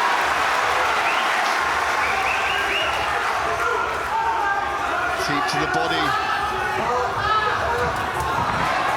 Another shot from Abasov. Shot thrown off by Riley. And a little slow there from Abasov. Eats some body shots in the knee. Riley tuning up the band here. Left hook to the body. Right hand. Oh, Luke Riley tuning up Abasov. Abasov goes down.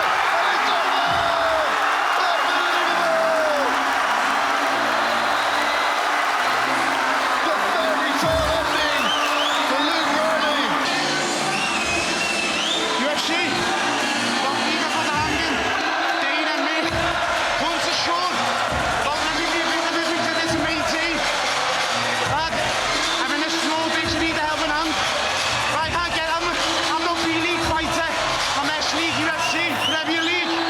But I can't get to that rope, I'm retiring. Get me signed now. Paddy, the Paddy Pimblett. And when the action begins, the referee in charge of the cage, Rich Mitchell.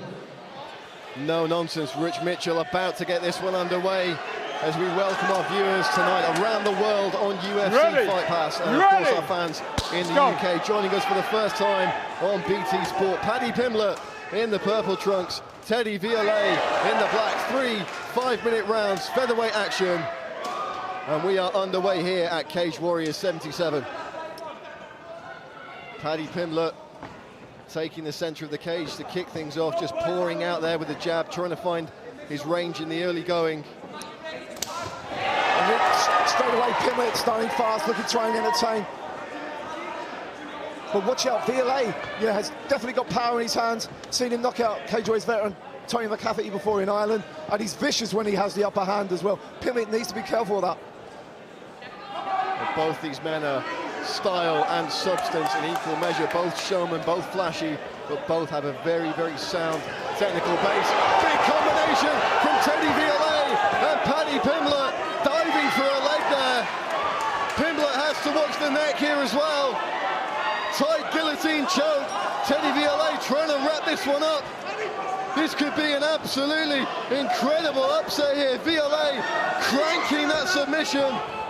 Lets one arm go. Pimblett's cut too. The opener of this bout, much like Pimblett's fight against Stephen Martin, who got rocked, but he recovered then.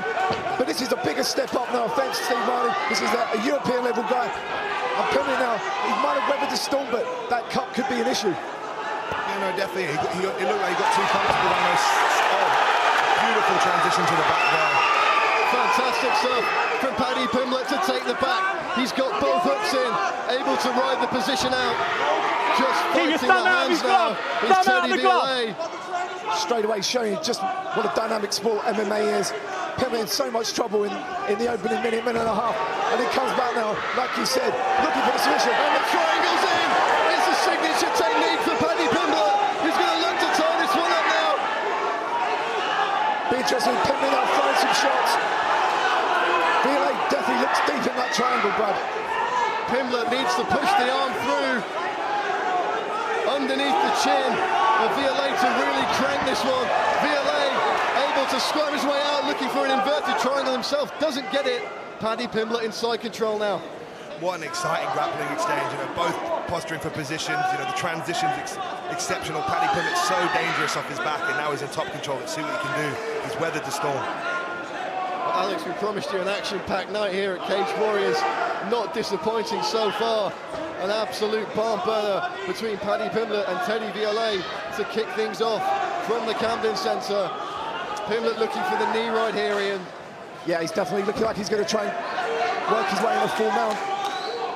Great defensive work, though, by Violet. In fact, great defensive work throughout the fight by both men. But Paddy's starting just to get the upper hand right now. Well, the pace has slowed somewhat. Pimblett looking strong on top here, but he's going to be careful, as we've already seen the transitions. Not easy to both men. Pimblett stepping into now. Dangerous spot here for Teddy Violet. 90 seconds for Paddy Pimblett to play with. Yeah, Pimblett had his arm around the back of Violet's neck. Looked like he was going to try and set up for a choke. He's changed his mind. Violet worked his way out of that position, but Pimblett's still on top. The pace, as you said, has slowed, but it's incredibly hot here under these lights, Brad. And can you really go for that pace over 15 minutes? Well, we may find that out as this one progresses. And I do wonder if Pimblett's saving a little bit in reserve. You know, in this way, he looked terrible yesterday at the weigh-ins. Potential for an arm triangle here. If he can pull that leg through out of the half guard. Looks like he's going to try and create some space, posture up instead. Yeah, he needs to be careful, he needs to watch his arm, he needs to stay very tight. It may actually be the nose of Pimblett that's bleeding rather than the cut, which could hamper his breathing as the fight wears on. Pimblett in his own corner now, looking to rain down some heavy leather. He needs to be careful. Violet, comfortable off his back, has looked for several submissions. I like side control. I'd like to see Pimblett maybe try and fire up some knees. You know, try and weaken Pimblett for Violet. Now you got to show me some more from here. Pimblett trying to drop the elbows there, just keeping Teddy Violet guessing. Final 10 seconds of the very first round. A frantic start. Pimblett finishing strong there with these elbows. And the first round is in the correct hours. You can get us on Twitter at Cage Warriors. Pimblett Violet round 2. 10 minutes left to play with if they need them. Interesting, Pimblett throwing a strike. He said many occasions, you know, his stand-up's good. He just never gets a chance to use it. But do you really want to stand up with someone who's proven KO power like Violet? He's already floored him once. Could be the game changer in terms of Pimblett's strategy. Is he going to try and bulldoze his way in for a takedown early. Or is he going to look to test Villay on the feet? And again, they're trading big punches. Villay getting the better of the exchange though. Good single leg there by Pimblett. Single leg off the cage. Villay looking to work the legs high, but Pimblett comfortable in the guard. Does have one submission loss on his ledger. Paddy Pimblett didn't actually submit, went out cold to an anaconda choke. And you've got to wonder if perhaps Teddy Villay's seen something in that loss, Alex. Yeah, I think Teddy would have probably, his game plan here seems to keep it on the feet. I think he's comfortable defending Paddy's strong grappling game, but I think the real ascendancy he has is on the feet. And Paddy should be smart and know that this is his element. This is where he's obviously got an advantage, staying on top of him, holding him down, winning position and trying to do damage there. Pimblett's going to be comfortable in this position. I think he'll also be comfortable on his back. A BJJ brown belt under Paul Rimmer who's in his corner. This is an all-round fighter. This is the modern day MMA fighter. And you can see right now Pimblett just looking very comfortable. Pimblett sitting in the half guard with Villay now. A slow and steady, conscientious pace here for Paddy Pimblett. He's trying to eat up time, Brad. He knows he's doing enough to keep busy. He's scoring points, and he's keeping Villay as well. Eventually, Villay is going to have to do something, and maybe that's when Pimblett's going to strike. Nice knee to the midsection there from Paddy Pimblett. A real underused technique, in my opinion, in mixed martial arts. A lot of power, not as much risk. And Pimblett now looking to pass into full mount again. He does. He's had this position a few times during this fight. And again, perhaps shaking the back of Villay, turning round. He's got the choke in. It's just on the jawline. It goes under the chin. This could be it. Paddy Pimblett with a big squeeze. And there's the submission. Paddy Pimblett submits Teddy Villay at Cage Warriors 77. Unbelievable. Great work. Methodical. Works his way into the submission. I'll take a shot off anyone. No one's knocking me out. I've said it before, I'll say it again. I'm a Scouser. We don't get knocked out. We crack on through anything. 3 5-minute rounds if they need them in the Cage Warriors featherweight division. Alexandre Jarrell Jr. in the white, Luke Riley in the black.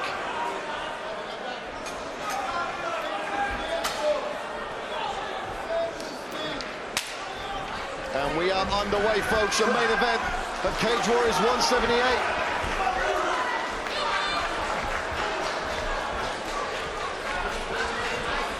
Junior just a little static from my liking against someone like Luke Riley.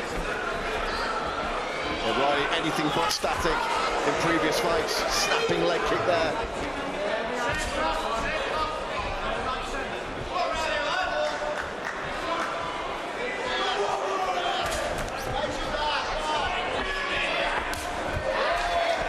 Those snapping kicks here early from Riley. I'd like to see Junior a little bit, even if he's not moving left or right, at least be on his toes a little bit more and offer up some checks to those kicks. Looks very strong for the weight.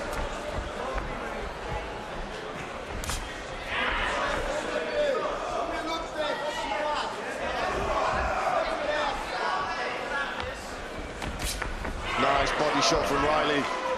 Always one of his most dangerous weapons, his ability to just tenderize the body of his opponents. Draw those hands down. He's sticking to that outside kick, nice.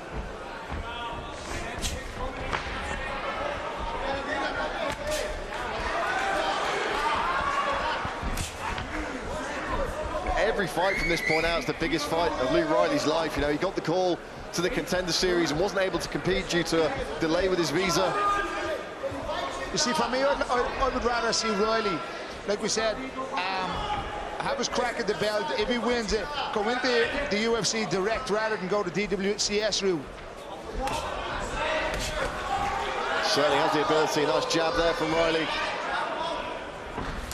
Last time we saw him, of course, was a great fight against John De Jesus.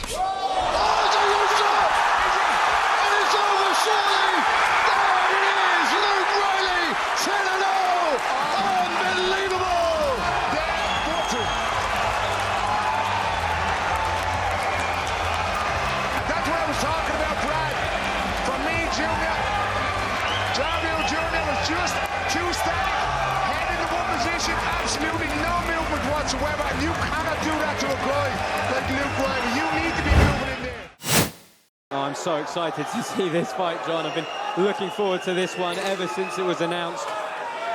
Mark Goddard will need to stay on his toes in there. There's going to be a lot of action from these guys. The Spartan in the white shorts, Notorious in the black trunks. High guard from McGregor, immediately opening up. Good hands and knees from Conor McGregor. Oh, he's catching Steve O'Keefe. He's caught him with everything, Josh, and O'Keefe has finally managed to close the distance and clinch up. Yeah, O'Keefe not left with any opportunity. It was either get out or get in, and in the face of that striking, really did the only thing he could and closed the distance. Spartan-like noises echo round the HMV Forum as Steve O'Keefe puts pressure against the fence and Conor McGregor. We saw in Conor McGregor's last bout with Aaron Janssen at Cage Warriors Fight Night 2 in Jordan, he does have good takedown defense, and as soon as there is that space, he's going to look to strike. Oh, Steve O'Keefe immediately trying to climb to the back. Conor's going to use the cage to really good effect here and just shake him off. McGregor looking very calm as O'Keefe looks to take his back. Yeah. O'Keefe perhaps worried a little in that opening exchange, but settling into his rhythm now. We saw against Dean Riley that he worked for a head and arm triangle from this position where he twisted it down to the mat. He looks to be going for that again. Yeah, it's good call, John, immediately trying to get that grip. You can see McGregor's going to have to be very careful not to let his frame fold. And Steve O'Keefe is squeezing for everything he's got. Oh, opting to drop low, though, immediately. Conor McGregor getting good underhooks in to defend, and again the inside elbows coming in. Becoming very effective this evening. Oh, and wow, Mark Goddard noticing Steve O'Keefe was out, unconscious from those strikes. He's just come back round, and Conor McGregor he's celebrating already. Steve doesn't know what has happened. That was a flash knockout. I didn't even see that one. Wow, Conor McGregor showing, hey, you know what, I only need as much takedown defense as I need to create the space to hit you, and the kind of power that guy can generate is scary for any featherweight in this division. Here's the opening exchanges, some really nice setups for the knees, getting his hips back out of the way so that Steve couldn't close the distance. Steve covered up very nicely and took a lot on the forearms, and here's the end of the bout. 1, 2, 3, 4, 5, 6, 7, 8, 9, nearly 10 unanswered elbows, and that was good night for Steve O'Keefe. Let's hand it over to Joe Martinez, who's going to make it official. Ladies and gentlemen, the official time of the stoppage comes at 1 minute, 33 seconds, round number 1. Your winner by TKO victory, Notorious Conor McGregor.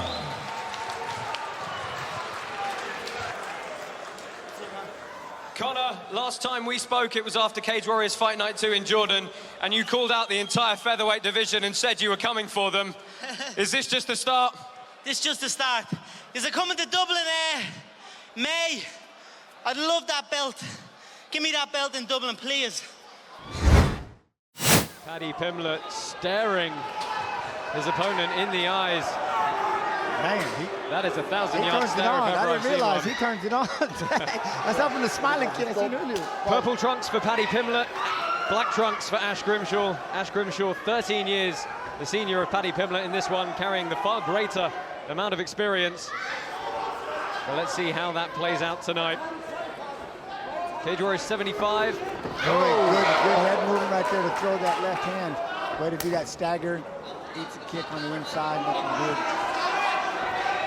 Reach advantage for Pimblett.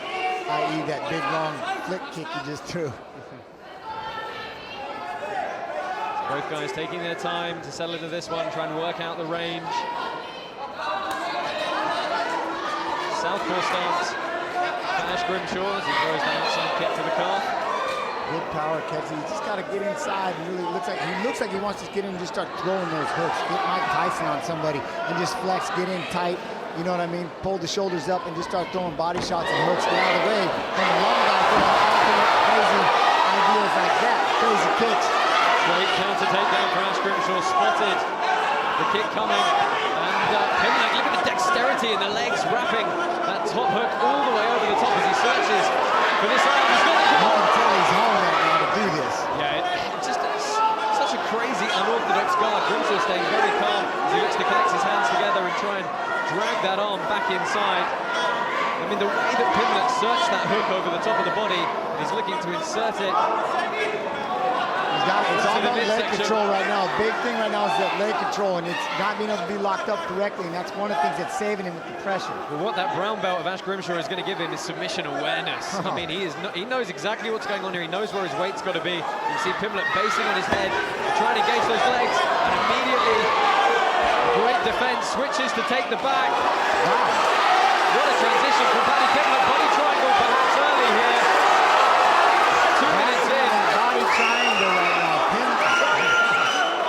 And we said, you know, it's going to be those counter submissions off the takedown of Ash Grimshaw. That's exactly how this fight is playing out. Grimshaw staying calm, trying to bite down on those gloves, really control the wrists. He's on the right side to break that body triangle. But you can bet that Paddy Pimblett's going to be keeping him busy up top. Controversy black belt, Jude Samuel in the corner of Ash Grimshaw, just a few feet away. Trying to talk him out of what is a very precarious position for him here at the start of the first round. This is a patience game. It's just maddening. You want to get out of there so bad. You know you're stuck in these quicksand. You want to get out. You're just sinking and sinking. And if you fight too hard, it just gets tighter and tighter. And it's a maddening situation for sure. I just love the transitional ability of Paddy Pimblett. You know, how fast he did it. He climbed all the way over the top of the arm. As soon as he knew the arm was gone and the defense was there, he hipped up and went to go high and take the back, and Grimshaw looking to cross that arm over. We saw Scott Cliss doing something very similar in his bout just a few moments ago. He escaped that body triangle and turned it around, and that's what Ash Grimshaw's got to do here. You know, the one thing I noticed the most about Paddy, though, like I said, is once it hit the ground, wow, no matter where the position was, you could just see him hit another form of relax, and it was just, now he was in his element, and he was enjoying it. It was a complete change of demeanor and pace for him. Grimshaw's done a good job of flushing back out to a half guard here. That's how you get out the mount right there. That was beautiful. Yeah, wasting no time in hip escaping, but he's given up that far side underhook. They're looking for a triangle. Oh, Ash Grimshaw gets the crooked guard. Pimblett stacks his way out of it. Heavy legs from Grimshaw to re-establish, though. Then we're going to see a bit of a hip switch here from Pimblett. Try and shut down that lower leg. Or a long step pass, perhaps. Staying very tight in the upper body. You can tell they're both low, and then he throws an elbow. I was just say, not too much striking. This is one of those things that this is what's so cool about what's happening right now is they are so engaged in the MMA grappling. There's no gi, no belt to grab. They're not even really throwing any punches. You know what I mean? I mean, look how quick Paddy Pimblett jumped on the neck of Ash Grimshaw to stop that posture as Grimshaw dove underneath for the half guard. Pimblett using those long arms to wrap that neck up and try and shut him down extremely quickly. It almost seems like if Paddy were to start striking right there, he'd create space, and that space is what's going to help Grimshaw get out of there. Yeah, he's taking the space away, which is keeping him in one spot, and then he finally battle out of it. Immediately going to Sean Williams' guard is Ash Grimshaw. Sits up, looks for the guillotine. I think we're going to see this round out. Good elbow. And that's the one thing that I've loved, and not to cut you off, but that they didn't waste anything with their strikes. They didn't give up any space, and they kept it nice and tight. Grimshaw very calmly gets up, looks back to his corner. Round one in the books, probably going the way of Paddy Pimblett. Extremely good work for a man who, would you believe, is only 21 years old. I like how he kept the movement going rather than take the back and try to force some kind of triangle or try to get that position. Touch of gloves as we start the second. Hashtag CWFC75 on the social media. Get involved with tonight's fights. Hashtag Grimshaw needs to get more side to side and circle and stay away from that foot right there and get inside and close his distance. Don't flinch and wait for him to jump in like that. Start taking the initiative and going after there. Those hooks. Throw more of those and get in to do it. Pimblett happy to offer some reach to close the distance from Paddy Pimblett with a few hooks behind and it. That right hook around it for sure. So now Grimshaw's trying to do a little bit more of rolling with the punches, and Paddy's just well-rounded. Yeah, Grimshaw turned in on the whizzer, looked as though he was going to hip out of it, and the reap behind the leg from Paddy Pimblett. What a fantastic piece of transitional wrestling from him. And once again, he's in half guard. The catch this time, though, the left underhook battle was immediately won by Ash Grimshaw. And to be able to watch what Paddy's doing with this stand-up now is, for his age, 21, man, he's put together. He's good. And you see how quickly he shut the posture down and immediately went back to the gable grip with the head and arm. And he's looking to drive he's that moving up shoulder top in. right there, pin those shoulders down, and now maybe posture up and break it. Yeah, that's good fundamentals from Ash Grimshaw to restore guard. He's going to go searching for that Kimura on the left-hand side here. Kimura guillotine combo as he looks to sit up high. Climbing the legs up around the head. Paddy Pimblett's going to have to get some posture here. You don't generally want your hips coming higher than your head. And there we go. Good elbow. This has been a phenomenal chess match. Normally, sometimes one-sided. This has been great to watch between these two. Yeah, Pimblett was reaching to try and drag the arm of Ash Grimshaw behind. A huge hip bump from Ash Grimshaw. He restores guard with it, but not able to off-balance the Liverpudlian just yet. Sean Williams guard again for Ash Grimshaw. That right hand hooks over and underneath his own leg. It gives you just a little bit more security in what is probably getting a very sweaty cage now. Let's see if he can set up a triangle with that control on that side. Yeah, he's open, he's got one. I still always think of my man Jeff Curran. Always, don't let your hands touch the mat when you're on top, because the guy on the bottom, he wants to get that down so you can climb up your arms. Never touch the mat. It's like hot mat, get away from it. Yeah, good job of passing right there to get in the half. And immediately Pimblett has managed to connect those hands on that underhook and around the head again. You know he wants to keep circling out, but he's, you know what I mean? They're not, there's no real explosion. They're really just going, they're just kind of slithering back and forth, setting up. That's just making it such a chess match. This is so cool to watch these two battle for position back and forth. Oh, Ash Grimshaw Ash Grimshaw with one hook, managing to maintain his guard, but constantly being tested on his back here by Paddy Pimblett. 2 minutes left in this second round, as it's Grimshaw searching for the far side Kimura now. You can see Pimblett cupping the inside of his own thigh, sitting down on his own hand to trap it. Good defensive awareness. I'm loving the wherewithal of Grimshaw, because he's actually over here looking and listening to his corner. When you have fighters that are doing that and they're out of that tunnel vision, they're away from all that freak out mode, and they can hear. Now it's just like playing a video game. You can let your corners really control you, and you just go out there and you start doing what they can see. Paddy Pimblett's gone to an S grip behind the legs to try and defend this arm. Stay busy with the position, guys, don't hold. Grimshaw looking to step over now. Can he do to Pimblett what Pimblett did to him? And he did not, once he threw that punch, he gave him just that one little opening, and boom, he throws the leg over. He's driven the leg inside. He's going to switch the hips underneath and use that to try and drive the hand free. Pimblett really sitting the weight down on that arm to try and protect it. But this is a good attacking grip for Ash Grimshaw as we close into the last minute of the round. Trying to step over the head, trying to get out from underneath it, trying to keep him straightening it out. This has been amazing. Knee bar transition, perhaps. This is crazy. He's going to grab it. Wow. Man. I mean, if Grimshaw can turn Pimblett away, he can attack the knee here, but good stacking defense. Wow, both of them, they've just done such a great job of being in trouble, but they never look like they're in trouble. You never can really tell that either one is in trouble, but they're both snatching them up so fast, and there's one little opening, and they're boom, they're in on the arm, and boom, they're in on the leg. It's just been crazy. Grimshaw's been very good in retaining this half guard of this reverse De La Riva, but you can see again, as soon as he goes to get some posture, try and put his underhook to use, Pimblett wraps his head up, controls his posture, puts a bend in his spine, and forces him to reset his position. Another interesting round for the judges to score here, but it's been Paddy Pimblett on top throughout the second round as he throws a bit of ground and pound into the mix now. Impressive battle. It's been an amazing battle. This has not been, you always think back in the day, they're on the ground, this can't be boring. But the way that Grimshaw was in our very first round. We go into our third and final round here. Mark Goddard getting us underway. Josh Palmer, Jens Pulver bringing you all the action from the Camden Centre in central London.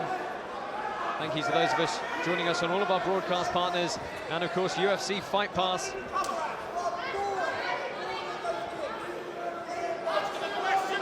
That long pouring front hand of Paddy Pimblett trying to keep Ash Grimshaw in check. And he's just trying to keep him out there at that range. Keep him out there where he's most effective. At the end of his punch, at the end of his kick, that's a good place to have him. I wonder if Ash Grimshaw's got to throw some level changes to strikes rather than level changes. That's a huge uppercut, just goes missing. And Pimblett surges forward. He's got the hands connected around the hips. as Grimshaw looks to make his base as wide as possible against the cage.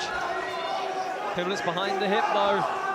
Pimblett's actually done a better job of that body lock. Right, I was just going to say, a better job of that body lock and folded Grimshaw trying to do that underhook. He folded him. As soon as he stepped behind the leg, it was almost a valley drop off the body lock, and a great takedown for him. And we've seen how dominant he can be and how controlling he can be in this top position. Throwing some elbows in to the mix now. And above all, this is really imposing his will for the judges. That's what this is coming down to, the judges. Good short elbows from Pimblett, something we haven't seen too much from him in these ground exchanges so far. Pass by, comes back up real quick, get that leg back a little more. Hustling on now the he's single. got a good sprawl right there. It'll be tough for Pimblett if he's going to be able to pull that in, or if he's got to bail on that and circle around behind. But Grimshaw's got it. He's ahead of him with that hip, having that hip back. Yeah, Grimshaw tying up the leg. Let's see if Pimblett looks to go all the way through. The cage is probably going to prohibit him here. He's on a good ankle pick, though. This is perfect because he can't back out and scoot with it, so he stands up. It's about the only thing he had left. Good work to use the cage from Grimshaw. Again, Pimblett going circling the ankle pick. Watch the back of the head, Grimshaw! Watch the back of the head! Mark Goddard warning him for shots to the back of the head, but some huge short shots. Makes me wonder about that one left he hit him in the jaw with there. He hit him with a great left hand upside the jaw when he was reaching forward and busy tied up. I love how Pimblett scooped the leg up and immediately reverses the position on Ash Grimshaw. I mean, this guy is dynamic in when he goes searching. 21 years old, it's crazy. Seen him in a few grappling tournaments up in the north of England, and usually takes home the gold medal. You can see why when you hone your craft in something as oppressive as mixed martial arts. Going into a grappling tournament seems relatively easy. The thing is, he makes the awkward work. The way that stand-up, the way he just kind of jumped in here and flicked the jab, and it's not the most technical thing you've seen, but he makes the awkward work. He makes you flinch, but then when he gets on the ground, he is literally, that's his spot. He's like, that's like being the fish in water. I love this. And he just, and you can see it, the transitional difference on the ground in his grappling prowess as opposed to standing up. Grimshaw with a foot on the hip now. Let's see if he can kick away. You see both his feet are off the ground though. It's going to be very hard for him to re-establish a standing position. And as soon as he tries to plant his feet, Paddy Pimblett closes the distance and shuts that frame down again. Now he's just crushing him, not letting him sit up, not letting him try to kick the feet away, not letting him do anything to create some space so that he can get off his back. I love how connected he stays in the upper body when he looks to try and step over the legs. Butterfly guard for Ash Grimshaw, but it's going to be so hard to do anything with when he can't sit up off his back and the cage is there. Through to a half guard or sort of reverse De La Riva again for Grimshaw. But I think at this point he's got to post, he's got to get that right hand on the mat and start trying to walk us back up the cage. Good elbows. Again, Pimblett always going back to that head control and the threat of the guillotine. As soon as Grimshaw tries to regain any sort of offensive posture, and Paddy Pimblett's looking at us and smiling and saying, I'm having a good time here. Good shoulder pressure. And there's only 45 seconds left in this fight. All he's got to do is stay heavy and wear on Ash Grimshaw here. Grimshaw kicks out and tries. I think Grimshaw hurt you a little bit. He gave it a little push. Didn't know the time. But that's the deal right now is, I mean, you can see Paddy's just stealing this away. Position and landing the strikes. Just grinding it out. Yeah. I mean, I say grinding it out. He's doing a great job to pass. He's doing a great job to be aggressive throughout. He's just been heavy everywhere he's been so far on the ground. It's amazing to watch him transition to different positions, up on the head so he can move his legs and beat your legs. And I mean, what he's doing, he's just staying heavy everywhere. Yeah, he's got his sequences down perfectly as he looks for some big elbows to flurry on the finish. We're going to go to the judges' scorecards here after 3 fights. Making a statement. Making a statement at the end. And I think Paddy Pimblett knows that he's probably taking the win here. He mounts the cage and starts shouting to all of his fans who've made the trip down. Ladies and gentlemen, after 3 rounds, we go to the judges' scorecards, and all 3 have it 30-27 for your winner by unanimous decision, Paddy the Baddy Pimblett!